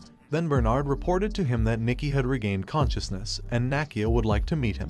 He told Bernard that they should meet Nakia and go see her. A moment later, he asked Nakia about her little sister's condition, and the maid informed her that their young master was there. Nakia kneeled on the ground in tears, thanking him and expressing her gratitude for his kindness. He reassured her not to worry about it and told her that, for now, she needed to be strong for her sister. He looked up at Nikki, wondering if he should check on her condition as well. Nikki thanked him for saving her, then looked to the side, making Nakia apologize because Nikki was very shy. He reassured Nakia that it was fine because Nikki was still young. He looked at Nikki with concern, noticing that she was still unwell, and wondered if he should examine her more closely. He approached Nikki and saw intense waves in her eyes, which surprised him. He couldn't help but wonder what was going on and if the others had not noticed it while Nikki and Nakia were looking at him with confusion. He thought that his eyes might be playing tricks on him, but he would have to examine them again using the developer's analysis. He was shocked to see something unusual in Nikki's eyes, and he couldn't believe what he was witnessing. He thought Nikki was just a kid, but the system showed him that Nikki was level 5 with an unknown class. Her affiliation was Free City Mira, her talent was unknown.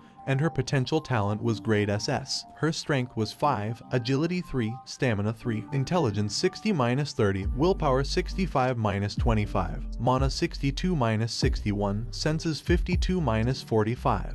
Her 3 unique traits were unknown, and he couldn't believe that Nikki's potential talent was SS. Also, he noticed that Nikki's illness was bringing her stats down.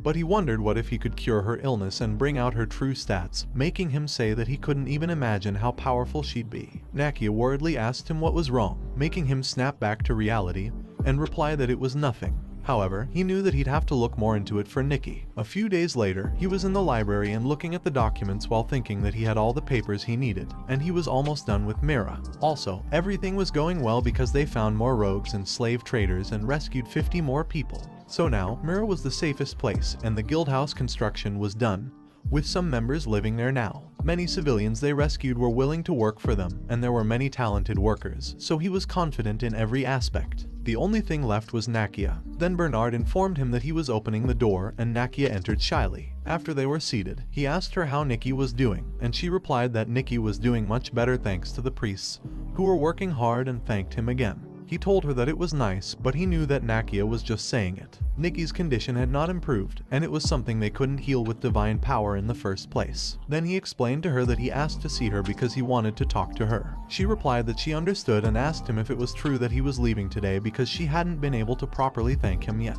He replied, yes, and told her that he had stayed longer than he was supposed to, so he was on a tight schedule now. She told him to ask her anything and asked him how she may help him, while thinking that there must be a reason why he helped her and Nikki so much. Also, Nakia really wants to be of help, but every noble she has met so far has been very greedy, and they are people who are only nice on the surface. So she is scared Raoul might be the same, and she doesn't want to disappoint Raoul. Then he told her that it was not what she was thinking and she should read that first while giving her the documents. She accepted it in confusion and was shocked to see what was written on them. She accidentally let go of them while looking at the pardon letter, saying that he forgave all sins committed by Nakia in the past and released all charges on Nakia. She shockingly asked him if it was real and how did he do it. He replied that luckily, it was something that could easily be settled with money. He knew that the paper he just gave Nakia pardoned her of her sins, and he had to use quite a lot of money to get permission from the Alliance, but it was nothing compared to Nakia's worth. She was teary while thinking that she had to suffer through 5 years of pain because of the mana restriction, and it was a problem she thought she could never escape. But Raoul solved it so easily, making her think that she was stupid to have compared Raoul with other nobles and she was so arrogant. He asked her if she could tell him how she got her mana restricted, if it was okay with her, and she replied that when she was a kid, she left her hometown. Her alchemy teacher saw her talent as an alchemist and helped her get into the Alchemist Association. She made a name for herself as a young, talented alchemist and even mastered 3-circle magic at the age of 13. But then, misfortune struck all of a sudden, and there was a disease outbreak in her hometown, which took the lives of her family. There was only Nikki left when she got there, and she tried to bring Nikki to the association and live with her, but misfortune didn't stop. When Nikki turned 6, she got an incurable disease, and it was probably because of her. There were many hazardous substances around her, and she focused on finding a cure for 2 years. She made it to the 5th circle at the age of 18 during the process, but it meant nothing to her. When Nikki's death was approaching, she couldn't think of any solutions. So she broke the taboo by using alchemy on a person and kept Nikki alive by using materials she stole from the association. But Nikki couldn't even stay awake without medicine. Then she was caught breaking the taboo and got kicked out of the association with constraints. Then they stayed there after wandering around for a while, and the city was safe, and God's blessing there helped with Nikki's illness. But mana restrictions and a sick sister didn't look good to the people there. He told her that she had been through a lot and gave her the potion while telling her to drink it, explaining that it would free her. She was shocked. She slowly took the potion from him and drank it straight away. Then a powerful power came out of her body. She closed her eyes, thinking that it had been 5 years, but she felt it still relaxing, and she missed it so much. He was smilingly looking at her, showing that Nakia's level was 68 with Intermediate Alchemist 5th Circle class. Her affiliation is Free City Mira, her potential talent grade is S, her strength is 43, her agility is 48, her stamina is 55, her intelligence is 80, her willpower is 77, her mana is 78, and her senses are 81. Also, her unique traits are Master of Alchemy grade S, Precise Tuner grade A, Genius Absurdity grade A-, and an unknown trait. She opened her eyes and understood what Raoul really wanted from her. Then she knelt in front of him while telling him that she, Nakia, would be loyal to him. She was eager to see him save many others, just like how he saved her and Nikki. He reached out to her and patted her head while telling her that he accepted her loyalty, and that he wouldn't forget what she said. Then he gave her another document and told her that he would give it to her as well, making her ask him what it was. He replied that it was for Nikki's illness, a monofilaria, leaving her stunned in shock. He explained to her that a great alchemist who was no longer in that world had left it, and there was a missing part that needed more research. However, she would make the perfect cure using it, and it was the first order he gave her as her lord. She cried in happiness and told him that she would make the perfect cure with her life, thinking that she had decided to live for Raoul for the rest of her life. Afterward, Nakia left, and he stretched his body while thinking that talking and acting like this was still awkward for him. But he knew that he had to practice because it was the place he lived in, and the people he faced were citizens of Connect. He knew that today was a great success because the first member who wasn't handed to him was an alchemist who would leave a mark in history. He also knew that Nakia would make the cure because the great alchemist who was no longer in that world was Nakia herself. He remembered that in the past, Nakia had also fought the incurable disease called monofilaria. After researching for a long time, she finally made a cure, but during the process, she sacrificed many people. He thought it didn't matter now because he was lucky that data about Nakia's cure was still in Cafe Link. He knew that he had given Nakia the defective version on purpose so she could grow, and he hoped she would no longer feel burdened by Nikki when she made the cure. But even if she couldn't make it in time, he could give her the rest of the data. He smiled, thinking that everything he had planned to do in Mira was done, so now he had to prepare for his next destination. His next destination was the capital of the Reuben Kingdom, also known as the Tomb of Sword Metropolis Tyrium, and he was getting excited about what would happen in the vast city, so he should get going. Days later, someone saw people appear at the gate, and Jake excitedly told them to look at all those people. The capital sure was different. He thought they were there in the capital of the Reuben Kingdom, Tyrium. He told his people that there was no need for them to get in line since they were from the county, so they could go in, to which they excitedly replied, yes. Then they walked directly in. He thought he left most of the guild members in Mira and brought the minimum amount, so it should be easier for them. But he was surprised to see nothing in front of him and wondered why there were no carriages or escorts. He asked Bernard if he had sent the message that they were coming, and Bernard replied that he was sure he did. Then Bernard told him that there must be a mistake, and he'd head to the mansion first to bring people. He asked Bernard if he knew where the mansion was and told him that they should just move together. Bernard asked one of the people if she knew where the Ashton County mansion was, but the woman replied that she had no idea. Then Bernard tried asking other people, but a man asked him if Ashton County was the warrior family and if there was an Ashton mansion in Tyrium.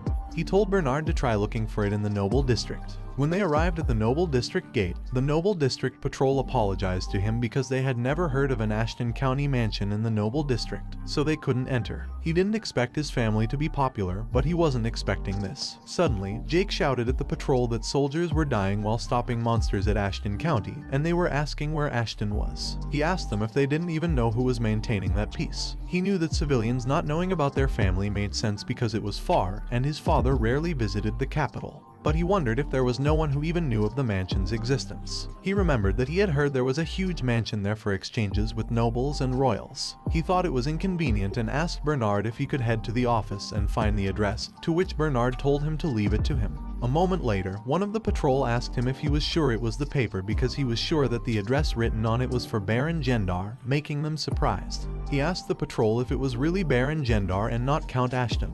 To which the patrol replied, yes, and explained to him that Baron Gendar had been living there for over 10 years now, but they could head there for now. He called Bernard, and Bernard reported to him that Baron Gendar was a 50-year-old male, and Baron was his distant cousin. Also, Baron was in charge of foreign affairs. He replied that he understood and told everyone that they should go to the mansion because he'd have to see it himself. A few minutes later, they arrived at the mansion, and the guard asked them who they were again. Philip replied that they were with Ashton County's youngest son, Raoul, and asked the guard where the foreign affairs officer was. However, the guard just asked them who Ashton County was and if they had an invitation.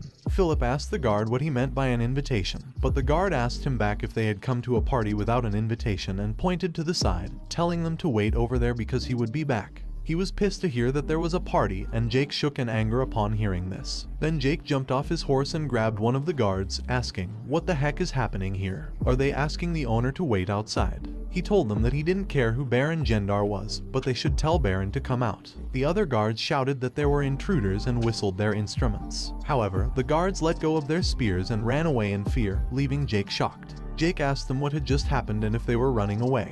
He then told his people that they should go inside. But as they were about to move forward, someone shouted at them to stop and asked who they were. Philip introduced himself as Philip of the Golden Bear Knights of Ashton County and asked the man where Baron Gendar was. The man asked Philip why intruders were looking for the Baron, but then he realized something and immediately apologized, explaining that he had heard they were coming. But it was late. He said he would let the Baron know right away and ordered the guards to bring them to the reception room, leaving them wondering what was happening. Later, they entered the mansion, and he noticed that it was as big as he had heard. It would take forever to go around, even with a carriage. He was surprised to see a building that only the direct lineage of Ashton County could use. He wondered why he heard music from that building and noticed strangers strolling in the front yard. Jake asked the guard if there was an event today because someone had mentioned a party. The guard replied that today was Baron Gendar's third son, Aaron's birthday party. Parties happened too often there, so they were confused as well. Jake was shocked and angrily asked the guard whose party it was. Then someone told Raoul that he was finally there, and a man walked down the stairs, asking if he was Raoul and commenting that he had grown a lot. He noticed that the man seemed strong, but Baron Gendar was only level 50, not even an expert. He understood why other families looked down on Ashton and why his father had put that Baron in charge of foreign affairs, but he couldn't accept it. Baron Gendar was even looking down at him. He asked Baron if he knew him, and Baron replied that he must have forgotten since it had been a long time. But he was basically his uncle and was like a brother to his father. However, he told Baron that he had never heard his name mentioned as his uncle. Baron laughed, calling him clever, and told him that it must be hard for him to understand since the Ashton family tree was a bit complicated, but he could just call him uncle. He knew that Baron thought he was stupid, but he swore that he wouldn't let Baron take advantage of him. He asked Bernard if he could re-explain what that guy had to do with him. Then Bernard, who was looking straight at Baron, replied that Baron Gendar was Count Ashton's second cousin, and Baron was his third cousin and was in charge of foreign affairs at the capital. Baron, shouting, asked him what he was doing in front of an adult and if his father had not taught him to respect his elders. But he just told Baron that he must be very comfortable with his father and asked him if he wasn't scared of the Ashton County. He asked Philip how many people could talk comfortably with him, except for direct descendants of his family, and Philip replied that only the Count's younger brother, Viscount Austin, could. He asked Philip why that was, and Philip replied that it was to show respect to Count Ashton and clearly establish a hierarchy. He then told them that when a count's child comes of age, they inherit the title of Viscount and some land, so he also inherited some land with a population of 10,000. He asked Baron if there was a reason why he should be looked down on by a cousin he had never known. Baron replied that it was his fault, and he had forgotten that he was now an adult. He promised to show respect and asked if Raoul was satisfied.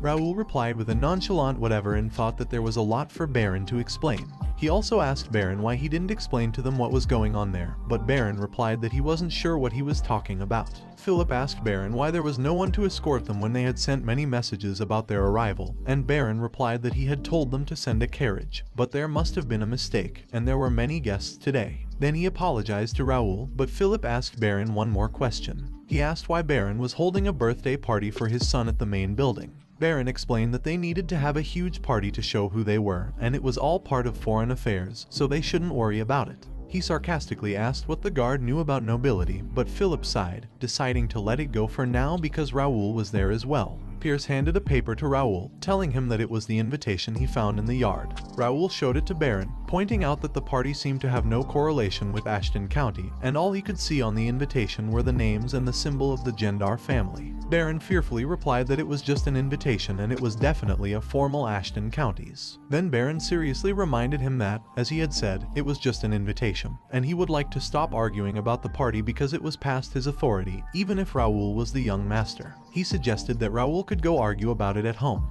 Raoul asked Baron if he really thought the party was appropriate, and Baron confidently replied, of course, explaining that it was a long tradition to use the party hall when the mansion was empty. He reached for something in his coat, knowing that Baron was not entirely wrong because it was common to lend a mansion to other nobles, but only if Baron had permission from Count Ashton himself. Then he showed the documents and told Baron that as a temporary Count Deputy, he ordered him to end that party within an hour and report the details of the funds spent on the party. Baron angrily shouted that it was nonsense and that Raoul was being ridiculous. He couldn't just send the guests back and asked who gave Raoul that authority. Raoul made it clear that he was not following the order and asked Baron why he wasn't worrying about his family, as he didn't think there were any guests he should worry about. He told Baron that he was giving him an hour out of generosity and asked if he should go to the party hall himself and inform the guests. Baron replied that he would wrap up the party but warned that Raoul would regret it. Raoul put the documents back in his coat, knowing that the worst that could happen was his father yelling at him a little. He was curious about what gave Baron the confidence to do all of this. Also, there wasn't any concrete evidence about the collapse of Ashton County, making him wonder if maybe he could find something about it there, because who knows, maybe he'll hit the jackpot.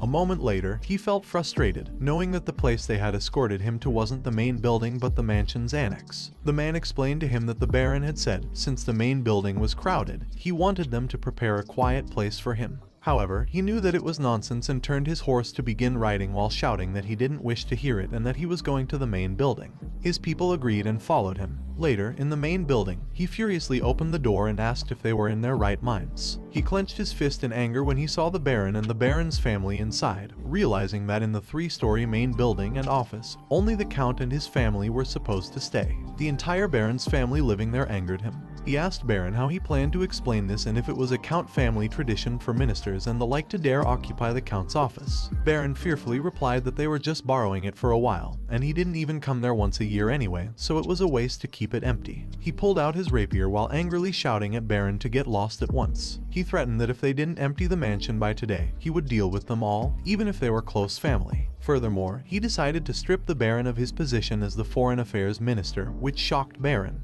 He angrily told Baron that if he wanted to raise an objection, he should come to him by tomorrow with documentation showing that he had properly performed his duties as a minister. Baron fumed in anger but silently walked away with his family. He watched them through the window, thinking that they were wrapping up with the preparations. He realized that he needed to find the materials he needed and worried they might have been discarded due to the mansion's condition.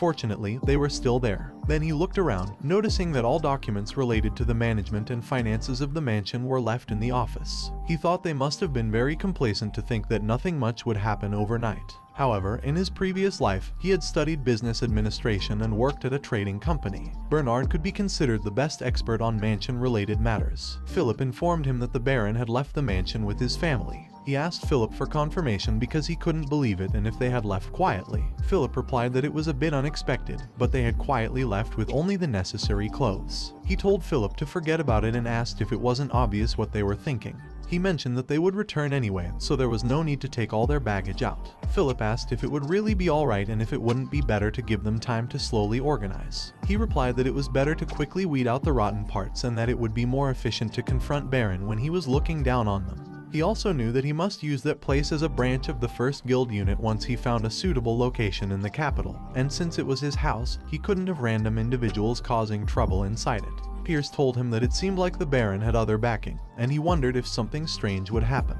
He told them not to worry because it didn't matter what trick the Baron had up his sleeves, and they should have a bit more faith in their county. Then Jake grabbed Philip and Pierce, asking them why they were so worried and telling them to stop with the gloomy talk. He suggested they take a look around the mansion and follow their young master's instructions. He laughed and replied that Jake was right and that they might need to use some force tomorrow, so they should all rest. Except for Bernard, they were all dismissed. Then Jake told Philip and Pierce to go while winking at Raoul in the back. When they were alone, he told Bernard that he knew what they had to look for. Bernard replied that it was his expertise. He then told Bernard that they didn't have much time, so they should start right away. The next day, 2 daggers clashed with each other. Then he raised 2 more daggers with his psychokinesis while shouting for 1 more. He threw it directly at the daggers in the air, but before his daggers collided with them, the 2 daggers shook and fell in front of Bernard, who was controlling them. He told Bernard that he had gotten a lot better and that he never thought he'd already be able to handle 2 daggers like that. Bernard told him that he still had a long way to go. He knew that it had been a month and a half since Bernard awakened his superpowers with the skill book. He couldn't believe that Bernard was already that skilled, making him realize that Bernard was no ordinary talent. It was not easy for a wind mage to handle a weapon so precisely, and at that rate, Bernard would reach an intermediate level in about 6 months, becoming a multi-talented psychic that was hard to find anywhere. Then he asked Bernard if they should do some martial arts training next and reminded Bernard that he had told him back then too that it was difficult to demonstrate power with just one superpower. It was easy and efficient to increase proficiency by combining various skills in the beginning.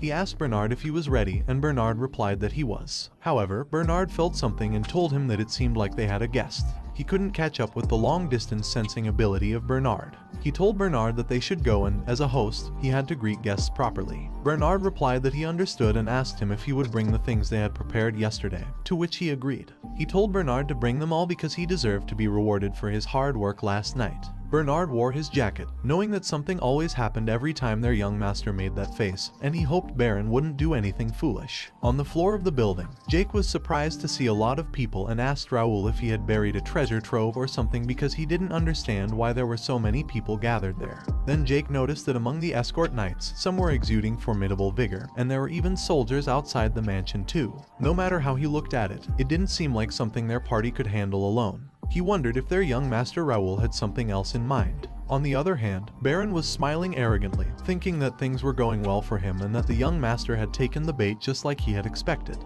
Baron also believed that all the work must be completed now that Melvin was away, and that way, he could secure a position for himself. Then he noticed the blood relatives of the Ashton County residing in the capital, guessing that they must have gathered because of what happened last night. He thought that losing his position as the Foreign Affairs Minister and being kicked out of the mansion weren't just his problems because the blood relatives in the capital also used to hold banquets in the mansion hall at the county's expense. Even the management fees for the mansion had been flowing to them through his pocket, so there was no way those who had their benefits taken away overnight would remain silent. Baron admitted to himself that it was a mistake on his part to hold the party in his name and use the office, but they didn't know about it. Raoul must only know how to act like a noble, but he considered Raoul an idiot who didn't understand the situation. Then he told Melvin in his head that he didn't know why he entrusted the seal to his young son, but he would use it well. Raoul walked forward with his knights, causing the people around them to wonder if that pretty face was really a blood relative of theirs, if he was the young man who had been causing trouble for Baron Gendar, and if it was really true that Raoul had won the swordsmanship competition. He looked at everyone and told them that he had unexpectedly ended up standing in front of so many people. Then he asked if everyone was there because of the issues with Baron Gendar. Baron shouted in reply that it was right and that his blood relatives were angry at his unreasonable behavior and had gathered there. Baron suggested that Raoul could apologize to the adults and fix the mess now, but he calmly told everyone that he could assume Baron represented everyone there. As he had promised, he would try to sort out the rights and wrongs. However, Baron interrupted him, finding humor in the idea of discussing rights and wrongs. He told Raoul that the mansion had been managed alternately by blood relatives living in the capital for decades, and that it was not a playground for a young brat from the main family who didn't even know anything. Then the people began to shout that Baron was right and asked if the main family was looking down on them. They also shouted that Count Melvin was too much to think that he had given the authority to represent him to a child. On top of it, Melvin had even provided fewer subsidies when opening additional mansions, and improving methods weren't enough. He knew that at that point, he wouldn't have time to tell them what Baron Gendar had done and why Baron was fired. He thought it was not important right now, and as he expected, things might get more complicated while activating his eyesight skills. He saw that a total of 5 forces had gathered there. First were Ashton County's blood relatives, who had participated without much thought. Second were the spies of the Imperial Hounds, the intelligence bureau of the Cranian Empire. He thought it was not even shocking because it was obvious that the Empire was behind the conflicts across the continent. But the third category was unexpected because they were knights of the Delamian family, one of the 5 great families of the Brennan Republic.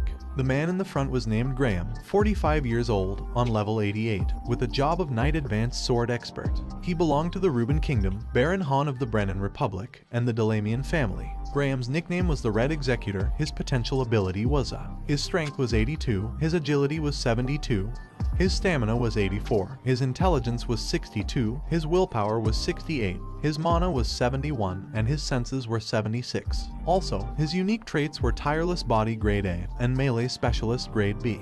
He saw several mid-tier expert knights other than Graham, but he had no idea why families much stronger than Ashton were flocking there, making him think that it was a pain in the ass. And there were those bastards too, the Knights of Randall Viscounty. The man's name was Raphael, 26 years old, level 61, with a job of Knight Beginner Sword Expert, and he belonged to Randall County. Raphael's nickname was the 4th Young Master of Randall County. His potential ability was B. His strength was 61, his agility was 65, his stamina was 58, his intelligence was 61. His willpower was 53, his mana was 60, and his senses were 55. Also, his unique traits were Royal Lineage Grade B and Agile Grade C. He didn't know about Raphael's skills, but he wondered why the 4th Young Master of Randall County, whose sign itself was a weapon, was there. He guessed that Raphael might be there because of what happened at Mira, but still, Raphael wouldn't be able to move blatantly. Lastly, the 5th one was the traitors of the family who were the culprits behind all the commotion and who would come to the front and take the lead when things went wrong. The man's name was Titus, 27 years old, level 65, with a job of Knight Intermediate Sword Expert. He belonged to the Reuben Kingdom, Jaddan Viscountcy, Brennan Republic, and the Jaddan family. Titus's potential ability was his strength was 70, his agility was 64, his stamina was 68, his intelligence was 62, his willpower was 65, his mana was 63, and his senses were 58. Also, his unique traits were Royal Lineage Grade A, Straight-Headed Instinct Grade A, and Twisted Fighting Spirit Grade B. He also knew that Titus was his elder cousin and the eldest son of Viscount Jaddan, who was his uncle. He knew that his father, Count Melvin D. Ashton, had two brothers, his older brother Jaddan and his younger brother Austin. Of the three, Melvin was the most talented, but because of primogeniture, Jaddan was expected to be the next count. Jaddan was arrogant and violent, so if anything bothered him, he would hurt or kill them. One day, Melvin achieved intermediate expert status and gained more support than Jaddan to be the next count. Jaddan felt threatened and jealous, and he tried to assassinate Melvin. However, the attempt was stopped, and Jaddan lost his privileges. Time passed, and Melvin became the count. Jaddan still received the title of Viscount and a large amount of land, but he couldn't accept the fact that he had lost the title of count to his younger brother. Jaddan ended up selling his assets to a rival family, Marquis McNeil, and left the kingdom with his followers. All of this happened 15 years ago when Raoul Ashton was born, so seeing Viscount Jaddan's son there, Raoul could tell where Baron Jendar stood. He knew that the people there didn't lose anything from the incident 15 years ago, so they didn't have any negative feelings toward Viscount Jaddan. They probably thought they had a chance to push them off and take the spot. He remembered that in his past life, the Ashton County split up into multiple factions and fell apart.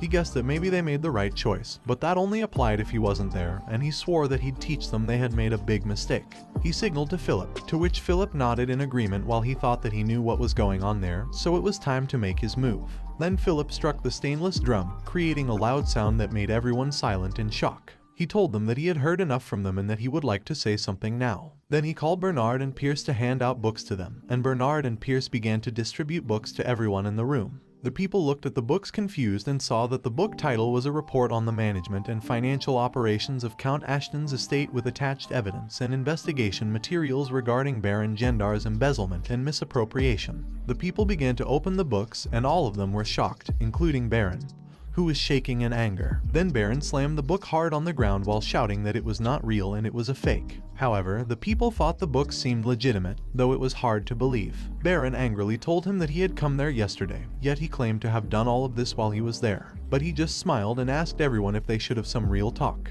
Then he told Baron that it said that 200 trainees were getting free lessons there and asked Baron where they are now. Baron replied that they gave up and ran away with the equipment. He asked Baron if all 200 had run away and if he was saying that they were all from somewhere else. He found it strange how Baron had chosen every trainee from outside the capital when the point of the free lessons was to gain popularity in the capital. Baron shouted in reply that they all ran away and who he picked was up to him. He calmly agreed and told Baron that there were addresses in the book, so they would find out more about it once they started investigating. They should move on to the next point. Then he told Baron that it said he gave 100 gold swords as presents to other barons. However, according to the investigated report, they had all received 10 gold replicas. It also mentioned that he hired 100 C-rank mercenaries as mansion guards, but he wondered where they were because there was no way 20 rank F mercenaries were all he had. Additionally, there were frequent parties at the main building, such as a celebration for the Baron's son, the Baron's wife's birthday party, the Baron's hunting ceremony, and more. He didn't understand what all those had to do with estate expenses. He closed the book, amazed that he had listed them all, and he had to stay up pretty late to find all of those discrepancies. He remembered that last night, he found out that some of the papers were fake, so he had to sneak into the Baron's house. They found the real book of accounts using his analysis and Pierce's observation skills. Then Bernard organized them all and put them in a book.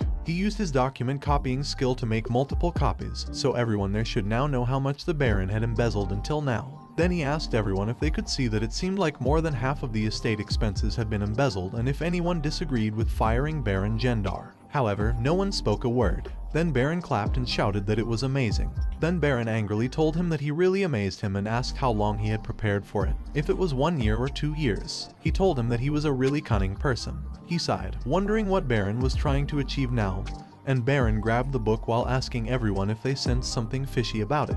Then Baron shouted that he had never seen such a thoroughly organized temporary report in his life. He explained that a formal investigation might get maybe 2 or 3 pages of the report, but Raoul had made a book with 30 pages. Baron shouted to everyone that his nephew was claiming he had made that in a day, but it made no sense, and it was clearly something Raoul had prepared beforehand to try to fire him and restrain the family in the capital. Then the people began to shout that Baron was right, and it had to be political intrigue. Ashton was trying to save his budget, and they were going to decline support for other families if Baron Gendar got fired. Baron shouted at him that they were not going to let it happen and called Jackson. Jackson immediately walked forward with a paper and told him that it was a paper with a list of their requests. If he signed it and left, they would excuse him for today's disrespect. He ordered Jake to check it, and Jake grabbed the paper from Jackson. Then Jake began to read. First, the ownership of the estate had to be transferred to a joint title under the names of Baron Gendar and the other family members. Second, the management of the estate, including stewardship, would be determined by the family members in the capital. Third, they wanted to allow the sword skill exclusively shared within the main family to be shared without restrictions among the members of the branch family. Jake cursed in shock and shouted at everyone that they had all lost their minds. They were all having parties with the money they made from killing monsters, and he told everyone to go fuck themselves. Baron told Jake that he had no right to speak to him and asked if it was really what the main family wanted. Jake squeezed the paper and told Baron that, as he said, he could go away. He also said they were not giving up that house, and that was the most ridiculous idea he had ever heard.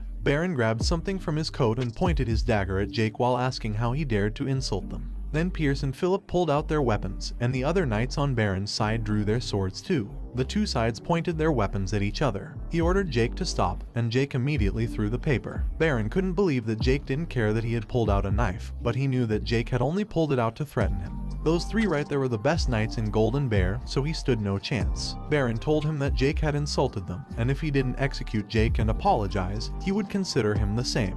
He also said he should apologize if he wanted to avoid bloodshed. But he just smiled and told Baron that he meant Jake didn't say anything wrong. Then he stepped on the paper and asked Baron why he didn't stop pretending. He told them that he didn't expect it to be solved with those papers, but he thought Baron would be embarrassed at least. Then he pulled his sword out, raised it, and stabbed it on the stage, telling Baron that he guessed he was a greater person than he thought he was. He asked Baron if he knew that he would never sign that paper over his objections, so he should say what he really wanted. Baron remembered that he had heard the youngest was the weakest and talentless, making him surprised at how strong Raoul was. But he swore that he was not backing out now. Then Baron shouted at him that there was no use trying to bluff, and he couldn't leave that place unless he signed the paper. Then the knight closed the door shut, and Baron confidently told him again that he couldn't leave that place unless he signed the paper, so he should think carefully. He looks at Baron in silence for a moment and tells Baron that he must know that his actions are akin to declaring war against the county. The nobles begin to shout at Baron that it was not what they agreed upon and ask him if he was crazy to go to war against the county. Then the other noble tells him that they are out and they should let them leave. Baron just calls them foolish and tells them that it is too late because they are all in the same boat. Then he asks them if they really think Count Melvin will forgive them. He asks them if they are done talking and asks Baron what his move is because he's not signing the paper. Baron shouts at him, saying that maybe he doesn't understand what is going on there, and that hundreds of knights and guards will run at him on his call. He asks him if he thinks Golden Bear can take them all. Then Baron smirks, thinking that he prepared a secret weapon just in case, and even Golden Bear won't be able to stand against it. Raoul notices that as he expected, some of them are just watching, so it means there is nothing stopping him.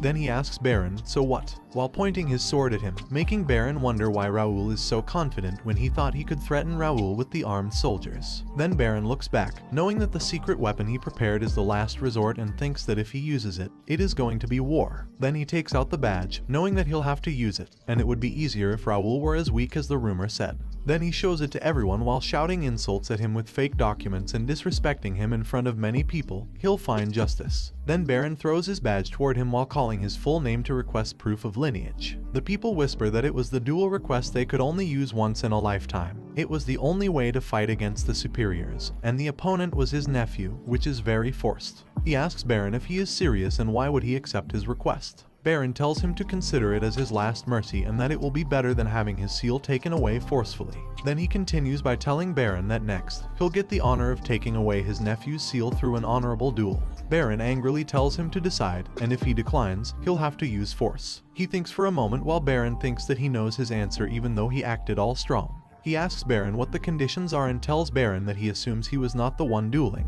Baron tells him that 3 from each side and 1 versus 1 duel from each side, and the last one standing wins. Also, since it was proof of lineage, he'll have to pick 3 from the lineage. Philip shouts that there is only Raoul on Ashton's side, and it is not fair, but Baron tells Philip that there are many others of the lineages there, so if they think Raoul is right, they can stand on Raoul's side.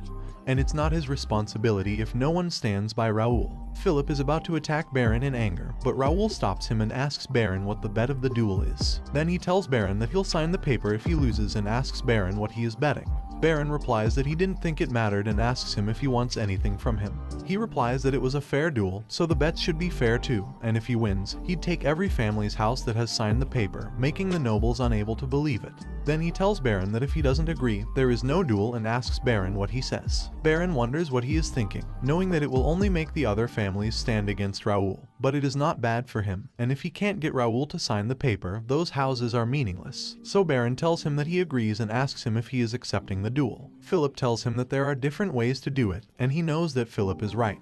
But he has already decided to accept the duel, and he even got a quest for it, so he was not backing down. While looking at the system showing him the sudden quest named Proof of Lineage, which is grade C, its objective is to win the duel, its extra objective is to win the duel alone. Its description says families in the capital are being unreasonable, so he should shut them down with skill, and the rewards are experience points, coins, and unknown. Then he asked Philip if he thought he was going to lose, and Philip replied that it was not what he meant, and he was just worried that there might be unexpected variables. He tells Philip in the chat system not to worry if he thinks there is going to be a problem because he can break in and interrupt, to which Philip replies that he bets they are thinking the same. He knows that the duel is just for show, and they won't accept the consequences even if they lose, but he still tells Baron that he'll accept the duel and asks who is going to be the judge. Also, he tells Baron that he doesn't want him to be unreasonable after he loses. Baron tells him not to worry and that he has a special guest there. Then Baron asks someone to be the judge, and the man replied that he guessed he had to now.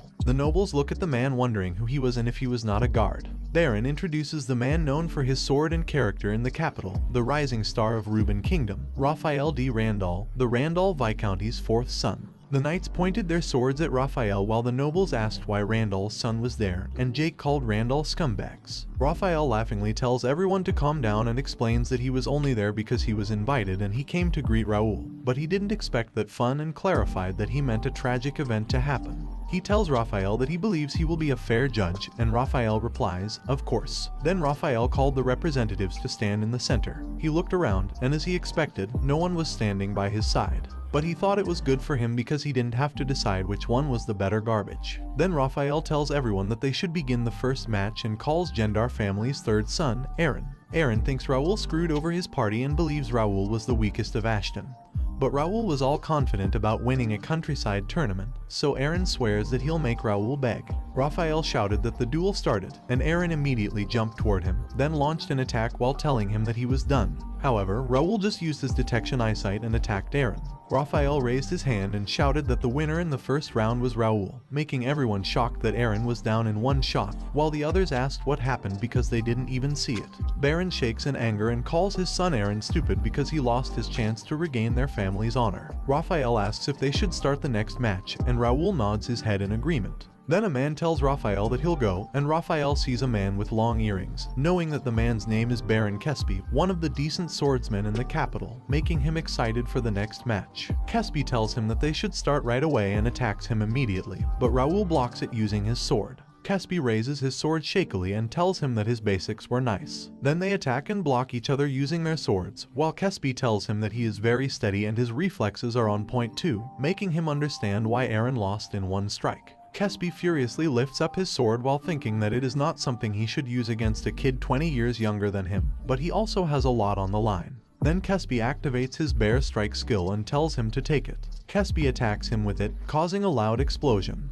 But Kespi is shocked to see that he blocks the bear strike skill. He wonders what Kespi was thinking using his clumsy iteration of his family's sword arts on him. If Kespi doesn't know that when it comes to the same sword art, he, who learned it systematically, has more advantage. And who would have thought that blocking a mana sword would be that easy? Kespi tells him that he can't believe that the bear strike technique didn't work on him. No matter how rotten he was, he wonders if it was because it was Raoul family's technique. Then Kespi raised his sword while asking, "How about it?" and swung it toward him continuously. But he blocked all of Kespi's attacks using his sword while noticing that it looked like Kespi integrated another sword art he learned in the capital, but at least it was a bit better. Then he heard nobles shouting that he won't last long because he was just a kid with no actual combat experience and he must think that his family's sword arts would work in the capital too. He looks at them knowing that they are losers who gave up their jobs due to an inferiority complex and jealousy, leaving their hometowns to stay in the capital. But he also knows that there are blood relatives who have aptitudes other than swordsmanship and who headed to the capital with bigger dreams. However, those worthy people aren't there because, unlike those losers, they drew a line between the family and themselves and started their own families. Then he held his sword tightly and swung it at Kespi.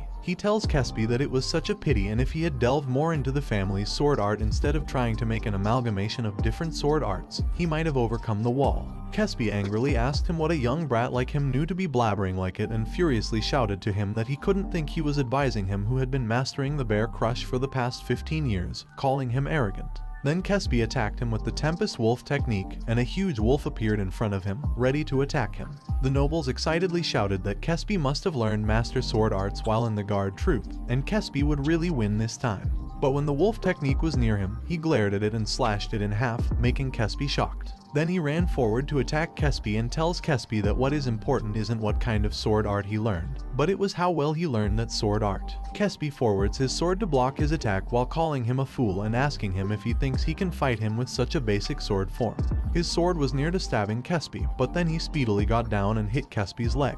Kespi wonders what was that sword form and notices that Raoul changed the direction of motion in a flash. Then Kespi wonders what is it now and guesses that it was the fifth form of the bear crush swordsmanship, comb and pierce, while he was launching an attack. Then he swung his sword to attack Kespi, but Kespi blocked it and realized that it was the eighth form, horizontal slash. Then Kespi looked at him, wondering what the next one was, if it was the third form, twist and pierce, or is it vertical slash, the sixth form. Then Kespi blocks his attack once again, thinking that he can't tell what he is going to attack because he was switching sword forms so quickly that he can't react. Even though Kespi blocked his attack, Kespi still got slashed in the hand. Kespi endures it while wondering if connecting sword forms like that was possible, knowing that a sword art consists of sword forms. The sword forms are a path that combines basic sword styles such as horizontal slash, vertical slash, and stabbing. However, it was easy to see through those sword forms, so when using swordsmanship, it was common to change them by linking several sword techniques, but that connection happened several times in a short period of time.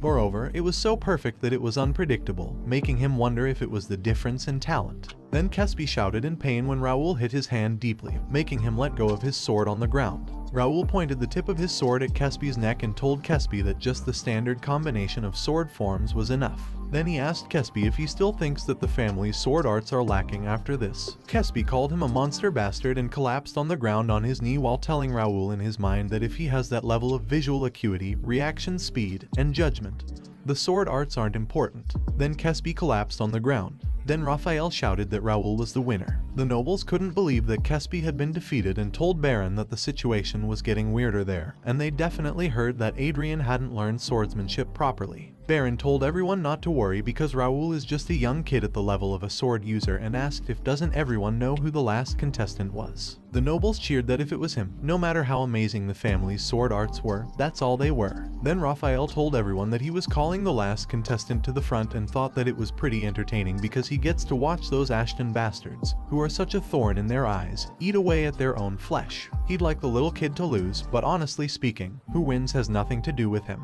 Suddenly, a man said it was finally his turn, making Raphael wonder if it was Dave, and he wasn't exactly a memorable one. Also, he was the eldest son of Baron Gendar, a bit older than him. Then Raphael smiled, thinking it didn't matter, and told Raoul to struggle until the end. Then Raphael told everyone that the third match begins. Then the man entered the center, breaking the ground in the process, and Baron Dave, the third representative of the Gendar family, entered. He was surprised to see Dave and asked himself who would have thought they'd put in that much effort. Dave called him little kid and told him that he won't say it twice, so he should give up on the match while he is being nice. If he doesn't, he will cut off his limbs with that sword. Also, if he plans on dealing with him with those stupid sword arts, it'll be a good idea to quit.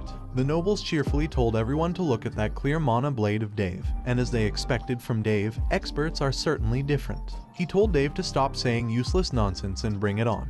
Dave jumped toward him and told him that he'll give him what he wants, but he shouldn't resent him later. Then Dave swung his sword toward him, but he just easily slashed it in half. Then he jumped and launched his sword at Dave to attack back.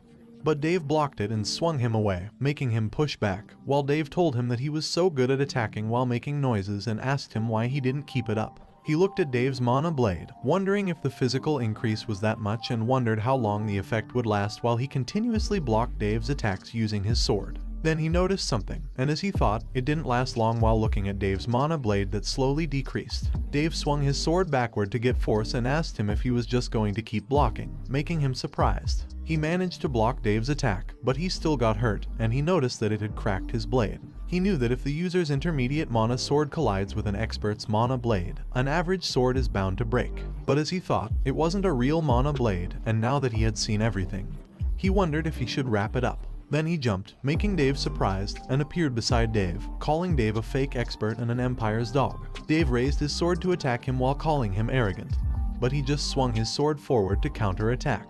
When he hit Dave's sword, his sword shattered into pieces because of the force, and it made Dave push back a little. Then he launched his fist forward and punched Dave in the face. Dave managed to compose himself to avoid falling, but he launched his fist again and told Dave to rest in peace. Then he punched Dave in the face, sending Dave flying away and slam into the stairs hard, making Dave release blood from his nose while he was calling the judge. Raphael tells everyone that the winner is Raoul and declares Raoul to be the winner. Then he walks silently back onto the stage with his people and grabs his destroyed sword while saying it was unfortunate because he liked that sword. Philip respectfully tells him that he did nice work, but he just tells Philip that it wasn't that hard. Also, he orders Philip that when that is over, he should arrest the one he just went against because he thinks Dave has the Empire's stigma on his body, making Philip surprised and agree with him.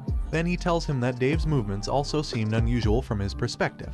Then Pierce tells him that he brought an extra sword. He grabs the sword Pierce gives him and asks everyone what he should do. Baron wonders how it happened, knowing that Dave did bend the rules, but Dave is still a sword expert, and why is his son lying down there instead of that kid Raoul? Then Baron shouted that Raoul was a fraud and Raoul must have done something, so the duel was cancelled and it didn't count. Then Baron looks around, thinking that it is useless and everything is falling apart. Then he remembers the papers and thinks he has to hold on to those papers because it is the only way he can stand next to Jadon or the Randall family. Then Baron orders his people to take the papers from Raoul and asks them what they are doing. Then he tells everyone that there is no going back and orders them to charge him.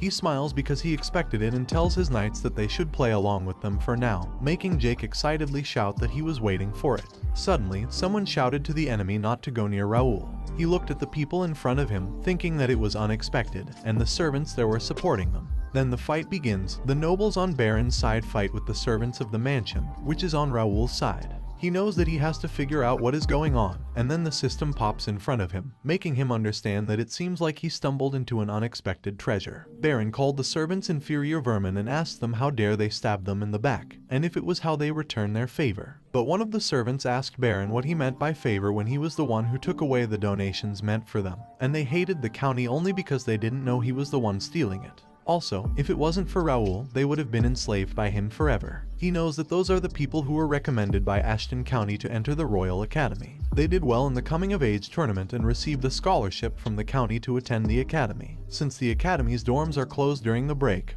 they had to stay in the mansion, and their living expenses were supposed to be subsidized during the break. However, Baron Gendar took them all, and Baron even used them as servants to save on servant employment costs. Jake tells him that it was crazy and Baron did so much just to steal. No wonder Baron was in charge there. He tells Jake that, in the end, they gave power to the wrong person, and he doesn't think Baron was like this from the beginning. Jake asks him what they should do because someone will get hurt if they really start fighting. He tells Jake not to worry because he is about to get there, making Jake ask him who he is talking about. Suddenly, the door opens, shocking everyone, and a huge man orders the guard to move and asks them who they think he is. Baron asks the guard what is going on and who it is. One of the guards reports to Baron that they are in trouble, but then one of the guards shouts in pain when someone steps on him, and the huge man asks them who it was who is swinging a sword inside Ashton County's mansion. The people are shocked to see an inhuman-sized body and notice that the man's arm is the size of a man's waist, making them realize that he must be Dylan and ask why the Count's heir is there. Dylan walks forward with a lot of top knights behind him. One of Baron's guards is stunned in shock, and Dylan angrily looks at the man, then throws the man hard against the window. Dylan orders them to stay down and asks where that kid is while the people around him ask how it's possible, and the others reply that Dylan is the strongest in the kingdom. Then Dylan sees Raoul on the stage, so Dylan pierces his sword into the ground and grabs Raoul while sweetly calling him his youngest brother. Then Dylan lifts him up while asking him how he's doing, if anyone bullies him, and if he is eating and sleeping well. Dylan also asks him if he's okay, and he tells Dylan that he is getting dizzy, so he should let him go, making Dylan laugh and put him down. Dylan tells him that he has grown a lot in the last 2 months, but it's not enough because if he were a man, he'd have to grow nice muscles like his. He asks Dylan if by any chance he came all the way from home like that, and Dylan laughingly replies that of course he did because clothes feel uncomfortable nowadays, and it feels nice to show his muscular body to everyone in the capital. This makes him frustrated, thinking that the Count's heir is walking around the capital without a shirt on. Then Dylan pats his head while telling him that, whatever it is, a man has to stay healthy, and if he had a wonderful body like his, those clowns over there wouldn't even have tried to pull out their swords against him. Then Dylan pulls his sword while asking if they shall end it and asks everyone there how dare they, shitters, pull out a sword in Ashton Mansion. Then the knights with Dylan raise their swords to the nobles. Raoul knows that it should be over now, but he wonders what Dylan is thinking about by bringing the vice captain and all high-ranking knights. He noticed that there were 25 intermediate sword experts, and they could easily overpower the Baron's family. Baron fearfully cursed in his mind, realizing that he was trying to turn the tables, but he was done for now. Baron noticed that Randall's fourth son, Raphael, was busy hiding, and the Brennan Republic knights that he had as his secret weapon had turned away. Dylan started to walk around, saying that they should see who was there. Then, Dylan immediately looked to his side and saw Raphael. He ordered Raphael to greet his brother. Raphael greeted Dylan, saying it had been a long time since they'd seen each other, and Dylan put his hand on Raphael's shoulder while telling him that he still looked the same. Dylan asked Raphael which son he was, and Raphael replied, fourth. Dylan asked Raphael if he still bullies kids with the third and the sixth. Raphael replied, shoutingly, no, and added that it was a long time ago. Dylan angrily asked Raphael if he was getting mad at him, and Raphael shook in fear while replying, of course not. Dylan dusted Raphael's shoulder while telling him that it seemed like he had his fun today, and he wouldn't be able to talk with him again if he stayed like that. He mentioned that it was a family problem now, and he wanted Raphael to stay out of it. Then Dylan asked Raphael if that's what he wanted, and if he wanted to stay and talk with him. Raphael shatteringly replied that he had things to do at home, and Dylan told him to go ahead. Raphael walked away, holding his hurting shoulder, while Dylan told him to tell the first son of Randall to come see him if he ever wanted to duel. Then Dylan ordered everyone to leave because it was a family matter, but anyone who had pulled out their weapon had to stay because they needed to talk. Then he asked them what was good and asked Baron where the paper he wanted to be signed was. On the same night, he thanked Dylan for coming and asked if he didn't think it was too much. Dylan laughingly asked him back if he thought so, and he replied that he had brought the vice captain and many other knights, so there were many people. He also asked Dylan about his wife and son. Dylan laughingly told him that he had asked for help, so of course, he had to bring his best.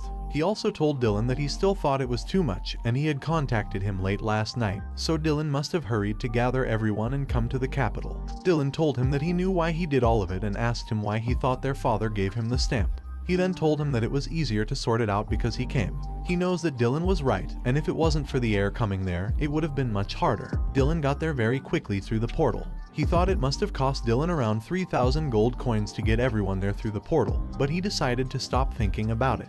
He asks Dylan what he is going to do about them when there are around 30 people, and Dylan angrily replies that they will pay for their sins, and he won't let them get away. He tells Dylan that they are still their father's brothers and asks if he thinks their father will be okay with it.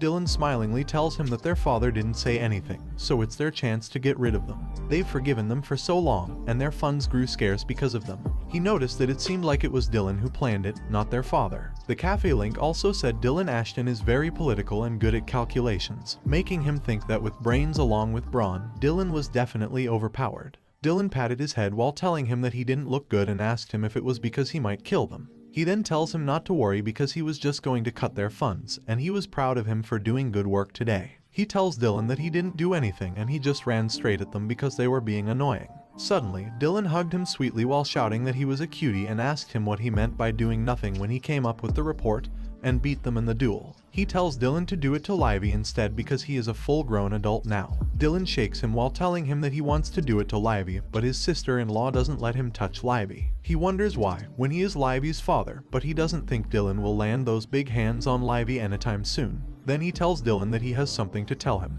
He gives a paper to Dylan and explains that it is the paper record of him and Baron Gendar's proof of lineage and asks Dylan what he should do with it. Dylan looks at the records and tells him that the houses of all 27 people who asked for his stamp are now in his possession, and they are his now, so he can do as he wants. Then he asks him if he needs his help. He is surprised to hear it, knowing that it is worth at least 100k gold, and he thought the family would take care of it since it is a family dispute. Dylan tells him that it is the reward he earned by fairly dueling against them, and they are rightfully his, so he doesn't have to worry about him or the family. Then he reminds him that he always tells him that a man has to be confident, and he is a son of Ashton, so he has to be even more confident because he deserves it. He grabs the paper while telling Dylan that he understands, and he'll try to be a confident man. Then he asks Dylan if he can ask him a favor and if he can take care of it for him. But he can leave Baron Gendar's house because he wants to use it. He knows that the paper's value is different depending on who is holding it, and it is going to be a lot of work to sell them all. Dylan replied that he got it and he would take care of them. He assured him that he wouldn't lose a single bit of it and promised to teach him something as a reward too. He told him to meet him at the field in the morning. He asked Dylan what the reward would be, and Dylan stood up to flex his muscles, telling him that he would teach him how to build those perfect muscles. Then he asked if he was excited and if he was thrilled to learn, to which he shockingly replied that he most definitely was. Dylan told him that, of course, he was excited, and their father and Lawrence were also curious, but he would only teach him. This made him wonder if Dylan really had a secret way to build muscles because he was curious too. Then he spent a hellish month with his brother and swore to never train with Dylan again.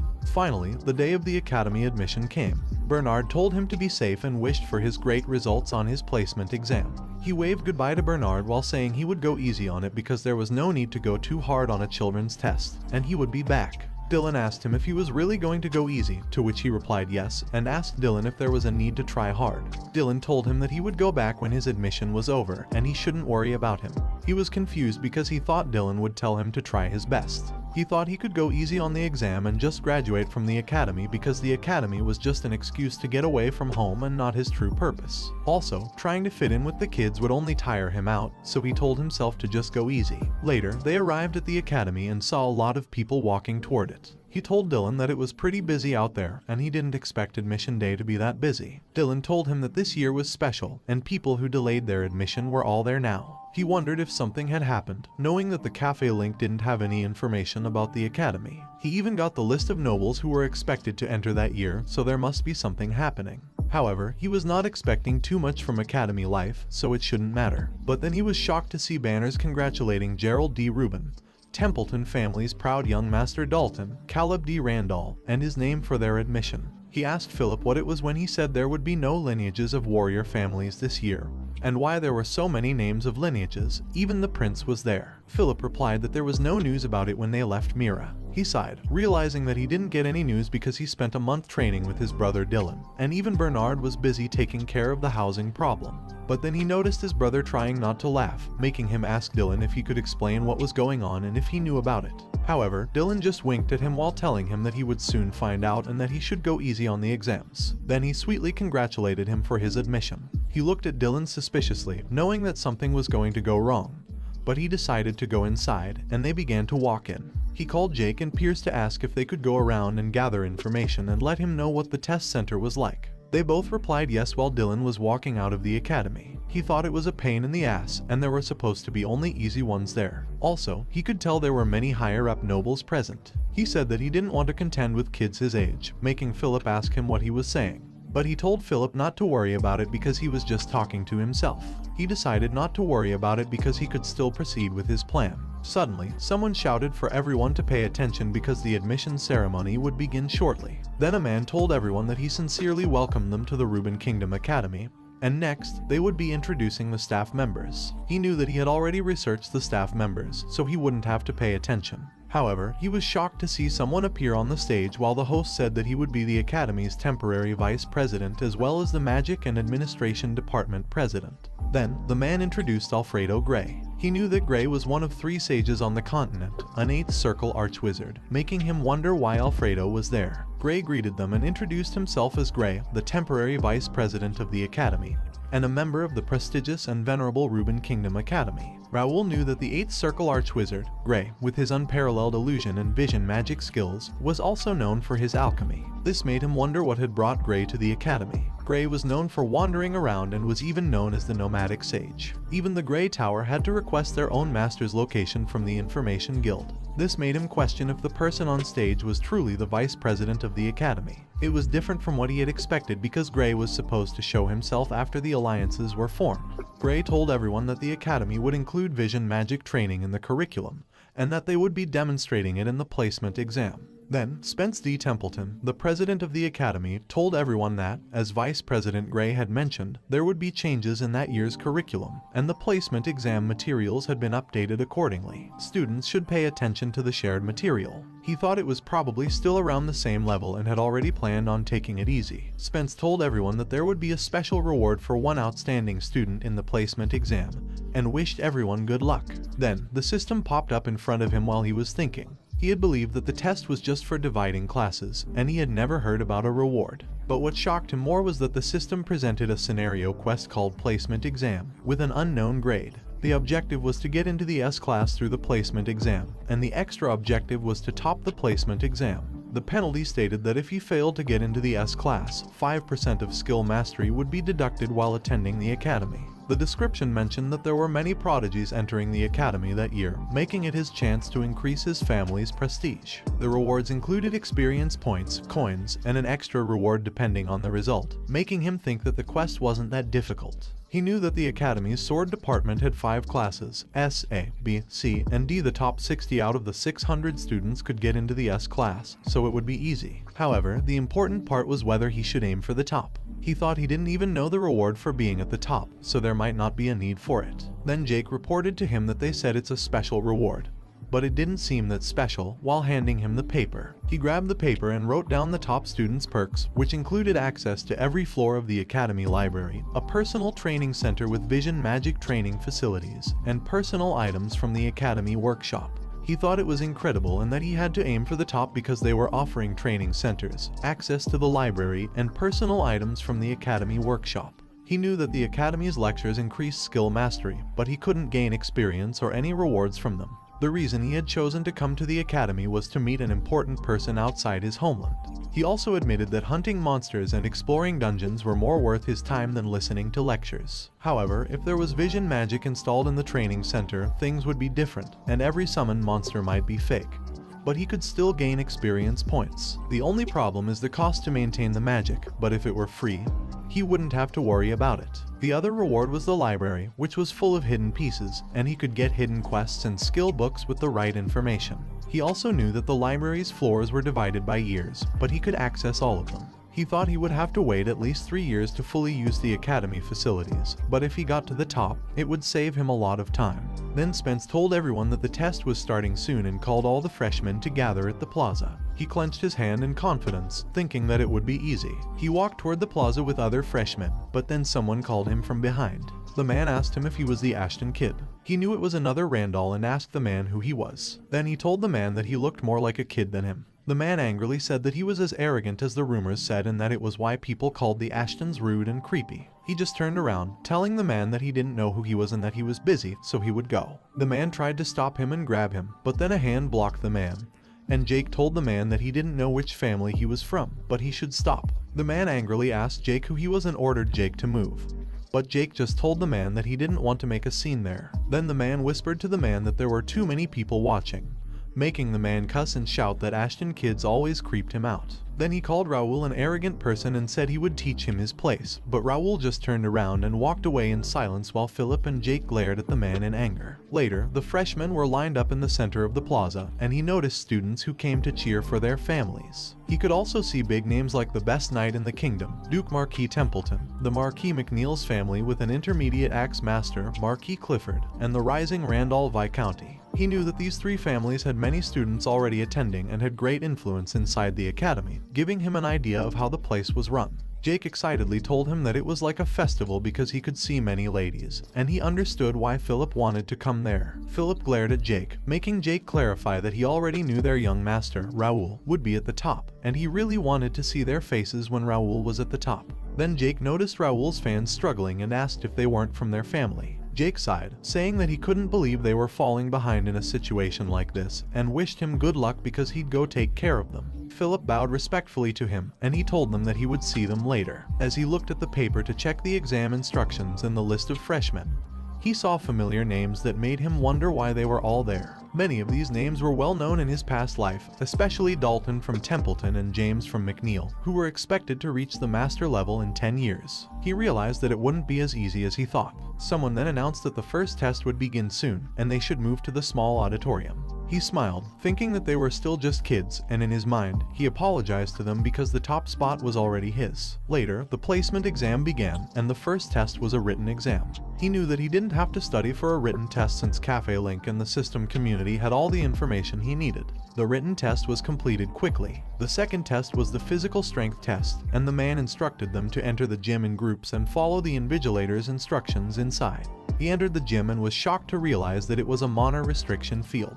The instructor shouted that it was solely for testing physical strength, and they couldn't use mana under any circumstances. He ordered them to step up when they heard their names and follow the instructions. He looked at the machine in the center, thinking it might be a punching machine, but the data indicated it was a strength meter. However, it definitely looked like a punching machine. The instructor called someone and told them to hit the machine. The person positioned their feet, launched their fist forward, and hit the machine with force. The instructor announced that student number 202 had scored 1,418 points and called the next one. He noticed that they recorded the highest score of 2 attempts, and the average seemed to be between 1,000 and 1,500 points. He thought the scores were not very high. However, he was shocked to see the man in front of him. The man had a stamina stat of 43 and a strength stat of 50. The man was also in the top 5 of his group, so he decided to see what the man had. When the man launches his fist and hit the machine, he reached a score of 2,250 points. The instructor exclaimed that it was an outstanding score for someone from McNeil, and it was remarkably high. He realized that this man was the first to score over 2,000 points, and now he had a sense of the competition level. Meanwhile, in some private room, the higher-ups are watching the test on CCTV while someone is saying that, as they are the Kingdom of Knights, those scores are generally high, and the quality of freshmen that year is pretty high compared to past years. Also, everyone applied to the academy after hearing about Gray. Gray tells everyone that students below the age of 20 are scoring over 1,000, and the students at Leslie Kingdom Academy would be frightened. The man laughingly tells Gray that they are flattered, and the academy at Leslie mainly deals with magic. The bald man also tells Gray that he is still curious about what made him come to that academy when, even a month ago, the tower said that they shouldn't be expecting anyone. Gray replied that, like he said, he wanted to see how his newly developed magic circle works in person, and it makes it sound like he was using the students as experimental subjects. The higher-ups awkwardly tell him no and that they are thankful that he allowed them to implement his new magic circle, then tell him that he is even funding the training magic circle for the top student. He tells them that looking at all those young students makes him feel glad that he came, and he heard there are many students from warrior families. Spence replied yes and told him that it was what everyone was there for. Also, he introduced him earlier, then Randall's son stepped up to take the test, making Spence tell Gray that it was he was talking about, and Gray asked the man if that kid was the 13th son of Randall. McKenny D. Randall, Viscount Randall, replied that his 13th son's name was Caleb, and the Lord trained Caleb since his talent was outstanding. McKenny also tells Gray that Caleb asked him to let him into the academy, to which Gray replied that he understood and was looking forward to it. Then Caleb launched his fist forward and hit the machine hard. Then the machine showed that Caleb got 3,005 points, making the higher-ups surprised and shout that Caleb was different, and they saw why McKenny favors Caleb so much. The man next to Gray thinks that Randalls are indeed different, and there's a long way before they catch up to them, while McKenny is laughing proudly, and Spence tells everyone that the next one is interesting. Then Spence introduces James, from Macquiz McNeil's family, the current Lord Clifford's direct grandson. Gray asks Spence if James is the one the Order of Chivalry wants, and Spence replies yes, then tells Gray that he heard James's talent is beyond the level of the academy. Then James swung his fist speedily and hit the machine, but James continued punching the machine while his points from 3,500 increased to 3,612, making the higher-ups cuss in shock that James went past 3,500 both times, and they all knew that it was the highest score ever recorded by a freshman. Gray claps while telling them that it was amazing. When that machine came out, even the knights barely scored above 3,000. Then Spence tells everyone that the next one is forwarding. Someone asked Spence if that kid was Dalton, and Spence replied that he heard Dalton was a swordmaster's grandson, and it was Dalton's first public appearance. Dalton hits the machine and scores 2,900 points, making them shocked, but one of them asks what was wrong with their reaction when it was lower than the last student's score. The pink-haired man explains that Dalton hit it with one arm behind his back. Then Dalton glares at them from CCTV, making them silent. In the second score of Dalton, he gets 3,008 points. Spence laughingly tells everyone that he forced Dalton to join the academy, and Dalton doesn't seem happy about it. The men ask if Dalton really got that score with one arm behind his back and what would happen if Dalton hit seriously, but they expected it from Templeton, the title of the strongest fist. McKenny irritably asks them why don't they go for a meal because they all know the ranking already, and there is no need to keep watching. But Gray tells McKenny that he is pretty sure there is one more left from the famous families. McKenny tells Gray that they don't need to watch him because the rumors say that Raoul wouldn't have made it there without his family's recommendation. And Raoul is only 15, making everyone surprised knowing that most of the freshmen there are around 19, and asks how Raoul is going to compete against them. McKenny explains to them that he meant there were students who gave up on graduation from the academy and only came for the experience. Also, it is a very unfortunate case for a son of a warrior family. Suddenly, someone makes a sleeping sound, making everyone look at the door and see Dylan laughing. Dylan tells them that he was trying to stay quiet, and McKenny is surprised to see Dylan there. But Gray just tells Dylan that he is the man from Ashton who he spoke to earlier, and he was well-mannered and convincing, unlike his appearance. Dylan walks closer toward them while telling Gray that it was an honor for him, and Gray asks him how could he forget that amazing body and intimidating face. Then Gray tells Dylan that he was curious about why he laughed and asks him if he can tell them why. Dylan looks at McKenny while replying that it was funny hearing old men talking and believing in only what one already knows is called egotism. But if it was he remembered correctly, making McKenny angrily ask him what he said. Dylan asks McKenny if he said Raoul is there just for the experience because Raoul came to the academy at the age of 15, and if he had ever thought about it the other way around that maybe Raoul came early because Raoul had nothing to learn from the academy. McKenny shouts, telling Dylan to stop his nonsense because no one has ever graduated from the academy before 20, and there is no way that a 15-year-old kid can do it. But Dylan calmly tells McKenny that there is no guarantee that it won't happen because it has never happened. McKenny tells Dylan that he was so arrogant and asks him if he was saying that his brother can leave a mark in the academy's history. Dylan replies that he doesn't know because he is not a prophet. But Dylan is curious too about what Raoul was actually thinking. McKenny tells Dylan that he was all talk and no substance, which is typical of Ashton. Spence tells them that it is enough and they should not embarrass themselves in front of their guests. Then Spence asks who the freshman from Ashton is, and the man points at the screen while asking if it was him. Then they are all surprised to see that Raoul's face is glowing and ask if they are sure they are brothers. Dylan proudly replies that the kid on the screen was definitely his youngest brother, Raoul, and Raoul is their family's gem. The men notice Raoul's figure and think that with Raoul's figure, the lack of sword skills is excusable and ask if there is anyone single in their family, making McKenny pissed and shout to everyone to be quiet because there is no need to talk so much about a man's face. Dylan knows that McKenny is trying so hard because he knows about Raoul's skills because of the Baron Gendar incident, so McKenny is trying to turn their attention toward his 13th son, which is hilarious. Then Dylan looks at his youngest brother approaching the machine while wondering if Raoul really going to go easy and hopes that Raoul tries his best because of the situation there. Also, he was worried since he said too much. Raoul positioned himself, exhaled, and swung his fist forward, then hit the machine hard, making Spence shout that it was perfect and thought that if he could rate Raoul himself, he would give Raoul a perfect score. Then Raoul's first score was 2,999 points, making everyone shout that it was close, but Spence thinks it is still impressive for a 15-year-old kid, and if only Raoul came a year later, it would be better. Then they saw that Raoul was getting ready for the next hit, while Raoul thinks that it was good because it was going as he planned. The few higher-ups cheered for Raoul to get him 3,000 points and tell him not to be discouraged by his age and hit it with courage. Then Raoul positioned his feet once more and launches his fist forward for his next score, and then hit the machine hard, which made a few of the higher-ups cheered for him. Dylan clenched his fist proudly because Raoul scored 3,615 points, exactly 3 points higher than the highest score, making him think that Raoul is a clever guy and Raoul really planned it out. The students around Raoul are stunned, looking at him, and the instructor tells him that it was good, and he should get back to his seat, to which he does and exhales because everything went as he planned. Then he walks toward his seat while the students are silently staring at him. He sits down, sighing, and opens the system to see that he has the highest score in test site numbers with 2,820 points, test site number 2 with 3,612 points, the same as test site numbers 4 and 5. Then the system tells him to stay tuned and make sure to record the scores. Also, when the test is over, report the students with scores above 2,500 in order, then he exits it.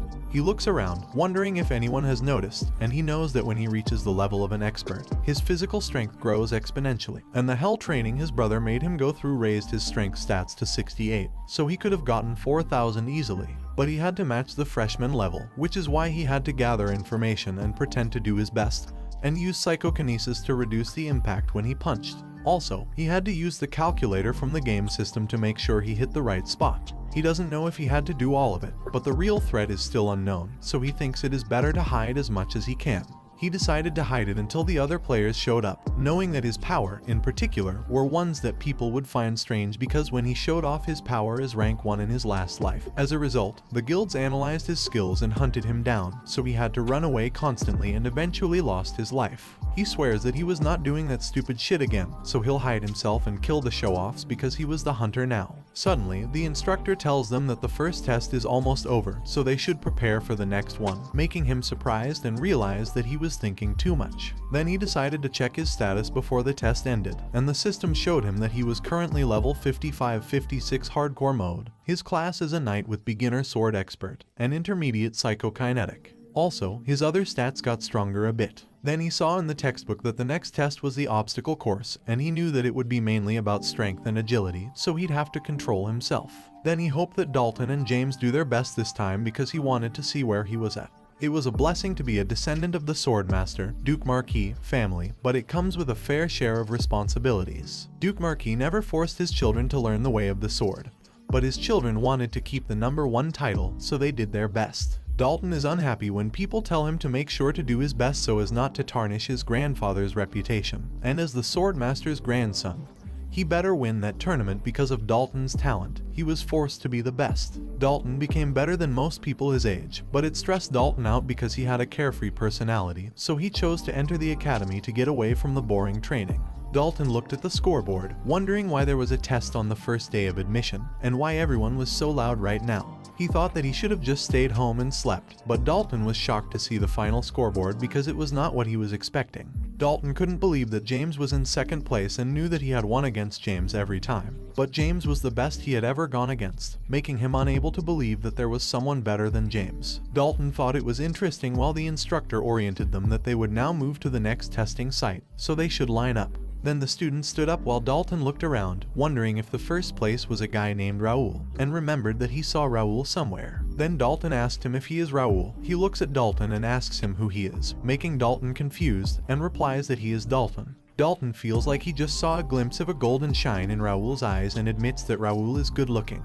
But Raoul is not on his level. He turns around and tells Dalton that if there is nothing, he'll excuse himself, making Dalton surprised. Dalton knows that it's been a while since he has been rejected like that, and there is no way Raoul doesn't know who he is because people tend to talk to him more when they know who he is, which makes it a fresh reaction for him and makes him more curious. Dalton wonders what kind of face Raoul will make when he loses to him on the test. A few minutes later, in the second test site, Raoul knows that the test is simple because they will only check how fast they can go through the obstacles. But the problem is they have to run with a full body set of steel armor, and there are a few traps placed in the course. Then the instructor shouted that student numbers 20 and 30 are out, making the left student surprised and asking how many have been disqualified already. He noticed that they were low-ranking students, but 100 people already failed the test, so there must have been something while he heard someone saying that he heard that they changed something in the test when Vice President Gray came, and the others asked what they had changed because now no one's passing. Then he saw on the screen that the people passed with 13 minutes 33 seconds and 12 minutes 52 seconds. A little later, he saw someone finished in 9 minutes and 12 seconds, making him notice that it was the best time. Then he stands up to see how fast they go now, while Dalton just woke up, knowing that it's almost his turn, so he should get ready. Dalton yawningly asked if it was his turn already. He asked their group chat if anything special, and someone replied that nothing special yet, and the best score right now was 7 minutes and some change. He ordered them to check every single one and let him know, also keep him updated on his group, to which they replied yes while he was noticing that there were too many tests going on at the same time, making it hard to match the time, so he planned to try his best to monitor all of them. The instructor called Raoul and told him that he'd explain the rules, to which he replied yes. Then the instructor explained to him that all the traps and obstacles were illusion spells, but the damage would be the same as if it were real. Also, it would be recorded, and if the damage recorded is beyond the damage his armor can take, he was out, to which he replied that he understood. Then the instructor told him to begin, and he immediately ran. He noticed that the armor was old and heavy, which was hard to move, making him understand why so many failed at the beginning.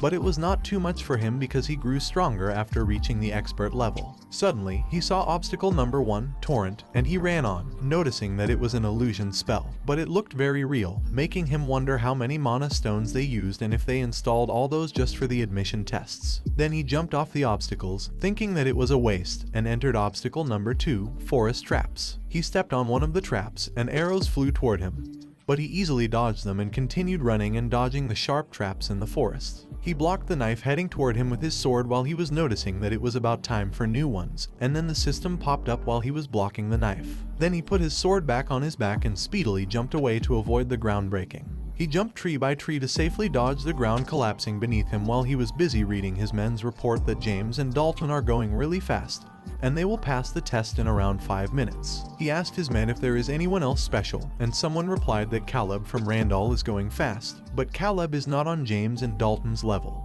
Then some of his men also reported to him that he sees some good ones there and he can tell they are relaxed by the way they are dodging the traps, like they seem not to care about their records. He ordered his men to record them separately and keep updating him on James and Dalton's progress. Then he stopped to see a swinging bridge in front of him. Then he noticed that those were fireball shooters, making him think that it would be annoying.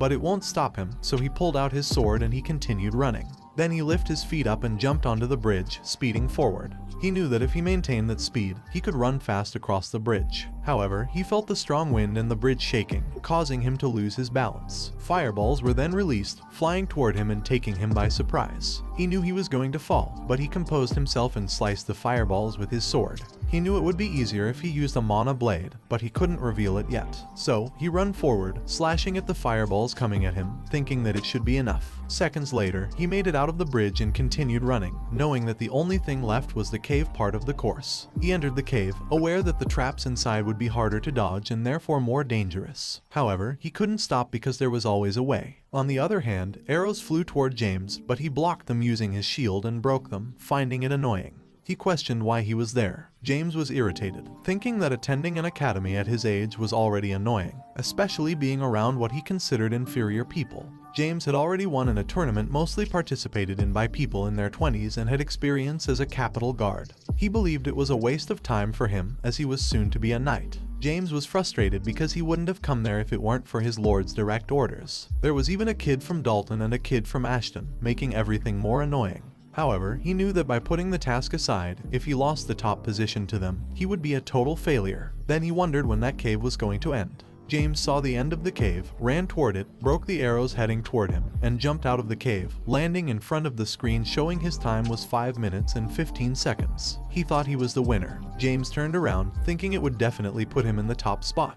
However, one of the students told everyone to look at the screen. When he did, he was surprised to see Dalton in first place with a time of 4 minutes and 58 seconds, wondering how it happened. The students asked how and shouted that they wouldn't be able to get that score even if the course was a straight line. Dalton walked toward them, thinking he was warmed up now. James thinks Dalton a bastard in anger because his plan was all messed up. The students told each other that Dalton wasn't even tired. Dalton said he didn't see Raoul and asked where Raoul was. James wondered why Dalton was looking for the Ashton kid when Dalton never cared during their duel. He pondered Dalton's interest in the Ashton kid and what Dalton was thinking. However, James decided he couldn't be bothered because he did his best, and his record wasn't that far from Dalton's. There was no way a 15-year-old kid who wasn't even an expert could beat their record, and the top spot would be either his or Dalton's. Suddenly, James was shocked to see something and couldn't believe it, making Dalton look back in confusion too. They all saw that Raoul was in first place with a time of 4 minutes and 55 seconds. The students shouted that Raoul had surpassed Dalton again by a little and asked how he was doing it while Raoul walked toward them.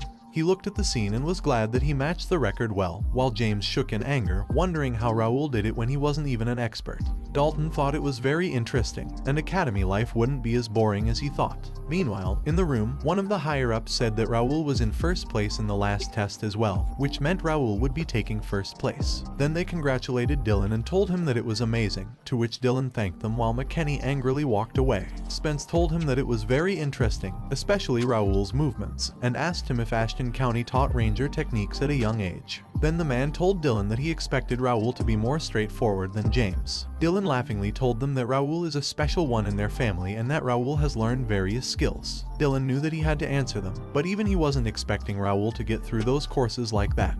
He saw that James, the son of McNeil, went through the obstacles by breaking them apart, and Dalton's precise movements with his long sword were reminiscent of Swordmaster Marquis. They both used what their family was known for to get through the course. Also, Raoul used a two-handed greatsword like any other Ashton would, but Raoul's extremely precise movements were beyond anyone's expectations, and most importantly, Raoul didn't trigger a single trap while passing through the cave. Dylan knew that the movements Raoul showed were impossible unless someone is an experienced rogue or a ranger. He also noticed that Raoul didn't even use a mana blade like James and Dalton did, making him think that Raoul hid the fact that he reached the expert stage, and he knew how to use a ranger's navigation skills. Dylan clenched his fist while telling Raoul that they were going to need to have some body talk for lying to him about it, but still, he was so proud of him. The second test concluded, and the academy placement exam finished. After the long tests were over, his fellow brethren congratulated him on his victory, and he went into the carriage to avoid attracting more attention. He felt exhausted and knew that he had tried to go easy, so he hoped they fell for it. He also knows that everything is going well for now, so he just needs to lay low and take some rest. Then he dreams about the cave and sees himself furiously asking someone why he did it while holding a lady on his arm. Han Gilju, the Desun Guildmaster, replied that he was acting as if his family had died. But he shouldn't mind it because he didn't have one, he was an orphan. Then, Gilju told him that he had asked him to join them nicely, and if he had listened, it would have never happened. Also, he knew that he was ranked 1 and asked him if he really thought he could beat all of them. He glared at Gilju in anger, but Gilju teasingly told him he was so scary and asked him why he was looking at them like that for killing an NPC. Furiously, he thought that Gilju didn't know about them, but she meant everything to him. They had met during the main quest, and she had been his guide ever since. He had spent more than a year protecting that girl from everything, and she was basically his family. However, he lost her to a guild that was irrelevant to the quest. Gilju teasingly told him to go ahead and try because he was thinking of killing him anyway. Then Gilju ordered his men to kill him, and the men ran toward him to attack. Still seated, he attacked them with his power and killed them without moving. He grabbed the knives around him using his psychokinesis and raised them up in the air, gathering all of them in a circle. Gilju asked how and told him that he knew he was ranked 1, but it was overpowered. He put her down on the ground. Then, Gilju cursed the gacha company because he only got crappy skills after spending so much. The anger in Gilju's expression changed into fear when he saw that he was pointing the blade in front of him. He told Gilju that he wanted to know why his guild was killing guide NPCs. Furiously, he ordered Gilju to explain right now. He asked Gilju if he wasn't scared of the penalty. Killing a quest NPC is extremely disadvantageous for players, and the player's account gets permanently deleted with any related accounts banned. Furiously, he told Gilju that the quest goes on with new NPCs, no matter how many times they kill them, and asked why they killed them despite the risk of the penalty. Gilju teasingly asked what he meant by penalty and if he really thought he was scared of it.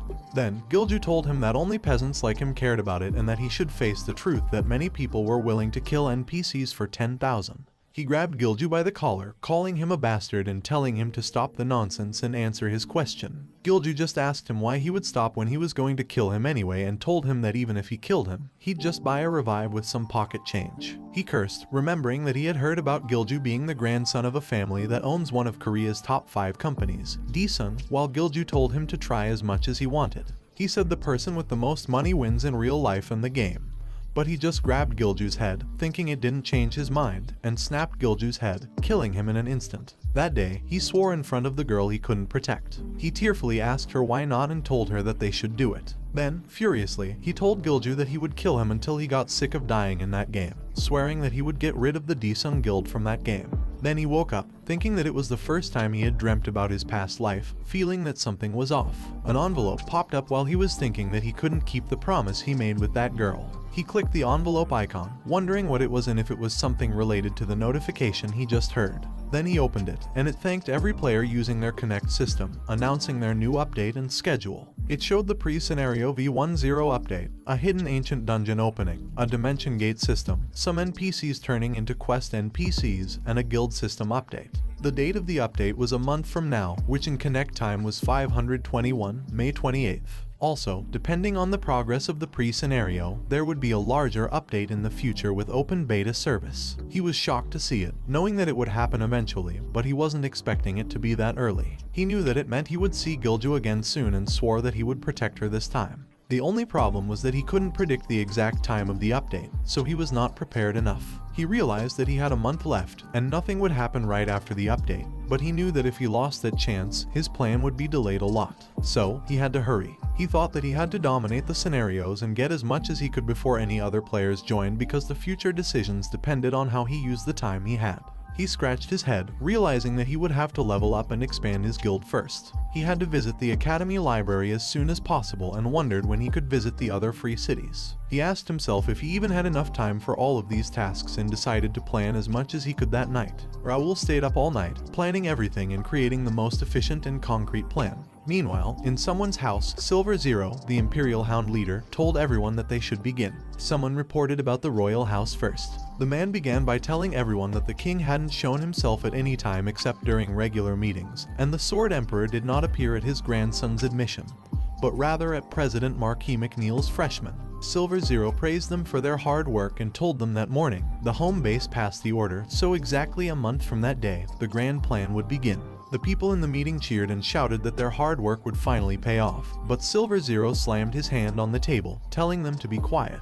He emphasized that it was just the first step, and they should understand that their roles were way more important now. Then Silver Zero called Number 7 to ask if he had finished his investigation about Mira. Number 7 replied that the initial investigation was done, but he wasn't sure. The kingdom was involved as well, so it was hard to get close to the field. Silver Zero asked Number 7, "So what?" And Number 7 replied that he was sure Randall was involved. One of the men shouted that it was nonsense because there were no movements from Randall, and he asked Number 7 if he was suggesting that those exiled to Mira invaded their camp. Number 7 replied that the circumstances suggested so, and the Randalls did declare their conquest in Mira on the same day. Most importantly, the power armor and other gears with tracker spells clearly pointed at Randall. The man furiously told Number 7 that what he was wondering was how they could do it with their strength. Silver Zero told them that it was enough and asked Number 7 if there was anything else other than Randall. Number 7 replied that Ashton County's youngest son also showed himself, and they didn't show up near their base but were present in the city. Silver Zero asked Number 7 if he thought they might have worked together, and Number 7 replied that he believed not. Silver Zero told Number 7 to exclude them from it and asked if there was anything else. Number 7 replied that the next one was not sure, but one of their guys saw a person that might be gray. Silver Zero told them to stop the investigation for now because there was no need to care about minor stuff when the grand plan was about to start.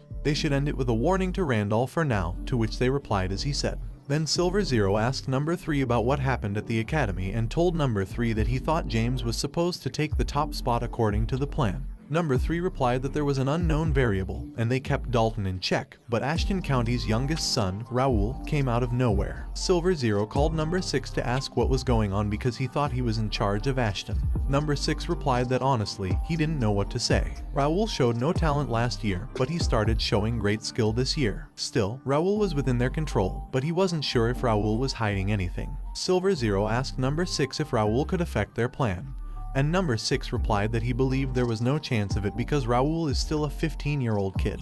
He told Silver Zero that he is planning on using Raoul in the end, but if it doesn't work, he also has an alternate plan. Silver Zero realized that Raoul is showing up everywhere, but they have no time to spend on a kid when the grand plan is approaching. He told them that Gray is more important than Raoul, and they should figure out why Gray has shown up now. Also, using the top entrant to approach Gray has failed, so they should start the next plan. Then Silver Zero asked Number 8 if he was almost done with the underworld, and Number 8 replied that there is one guild causing trouble, but it is almost done, and he will make sure it is resolved before the grand plan begins. Silver Zero told Number 8 that he understood it and informed everyone that he would say it for the last time. A month from now, they should make sure there is no trouble and not lose their guard until then. Also, they should remember that one small variable can ruin their entire plan. The next day, in the academy, he waved goodbye to his men, thinking that staying up is tiring, but at least there won't be any trouble in the future. He remembered that he chose to commute instead of staying in a dorm to easily get jobs done, and he scheduled his classes to be 3 days a week, focusing only on core classes. He walked inside, and students asked if he was the top entrant that year. They whispered that they heard he was only 15 years old and there were a lot of talented people that year, but he got the top spot. He also got the top spot on the writing test, and he had brains, skills, and looks, making them say that God is unfair. He walked down the corridor and overheard a man asking his friend if Raoul wasn't from one of the big families and why he was at the academy when he didn't need the diploma there. Then someone shouted that if he had learned the advanced sword skills as Raoul did, he would be a knight by now. He sighed, knowing that there was no need to care about them because the academy is only a small part of him, and he was only there for a few things that he needs. Suddenly, he saw the board a little far from him, and the system showed him that it was the placement exam result and class assignment for S class, 1st to 30th. He noticed he was first on the list, followed by James in second and Dalton in third, and so on. He wondered if there was anything else, and then the system popped up again, showing him a scenario quest called Placement Exam, which is grade D. The result was successfully making it to S class and achieving the top spot. The rewards included small experience points, 500 coins, and an unknown extra reward. He guessed it wasn't that difficult because the rewards were cheap and wondered what the extra reward might be. Curious, he thought it wouldn't be much since it was a grade D quest, and he decided to go to his class. Later, in their classroom, he sat at his table, sighing while contemplating that academy classes were not as helpful as he expected. The core classes were all basic, and his classmates seemed to be avoiding him. He had anticipated that Caleb, Dalton, or James would bother him, but they were also keeping their distance. He decided to let them be and mentally urged them to keep ignoring him.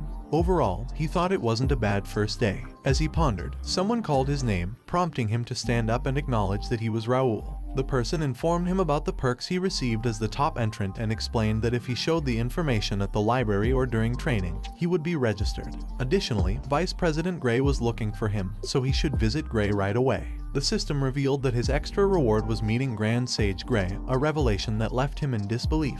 He recognized Alfredo Gray as the historical hero who fought against the Empire, and the prospect of meeting him both excited and worried him. Knocking on Gray's door, he waited for the invitation to enter. Gray asked him to come in and requested a moment to attend to some paperwork. He excused himself politely, marveling at how Gray resembled the images and videos shared by other players. Despite Gray's noble appearance, there was an unknown aura about him that intrigued him, prompting him to sneak a peek. To his shock, he discovered that Gray's level was in the triple digits, marked as unknown. Gray's class was a Grand Sage, an 8-circle magician, and a Master Alchemist. His affiliations included Rubin Academy Vice President, Gray Tower Master, and 2 unknown affiliations. Gray held titles such as Nomadic Sage, Tower Master, and 2 unknown titles, with his stats also listed as unknown. Gray's unique talent, marked as Grade SS, was Master of Mana, and he possessed 4 other unknown unique talents. Raoul found it surprising that he couldn't see Gray's information, as the displayed details were already well known. Suddenly, Gray asked him if he could see certain things, catching Raoul off guard. He realized Gray was looking at a paper, but it seemed as though Gray knew all his movements. Feeling a bit uneasy, he excused himself, mentioning that he had heard Gray was challenging to meet, and he would leave. However, Gray reassured him that it was okay and explained that he would be at the academy for a while. Gray asked if he could wait a little longer, expressing his interest in getting to know more about Raoul, including those intriguing eyes. Stunned and shocked, Raoul wondered who this mysterious person was. Well guys, that's the end of the video. If you like this video, comment part 6 in the comments section. Also subscribe to the channel, hit the bell and like the video. Thank you for watching and see you next time again.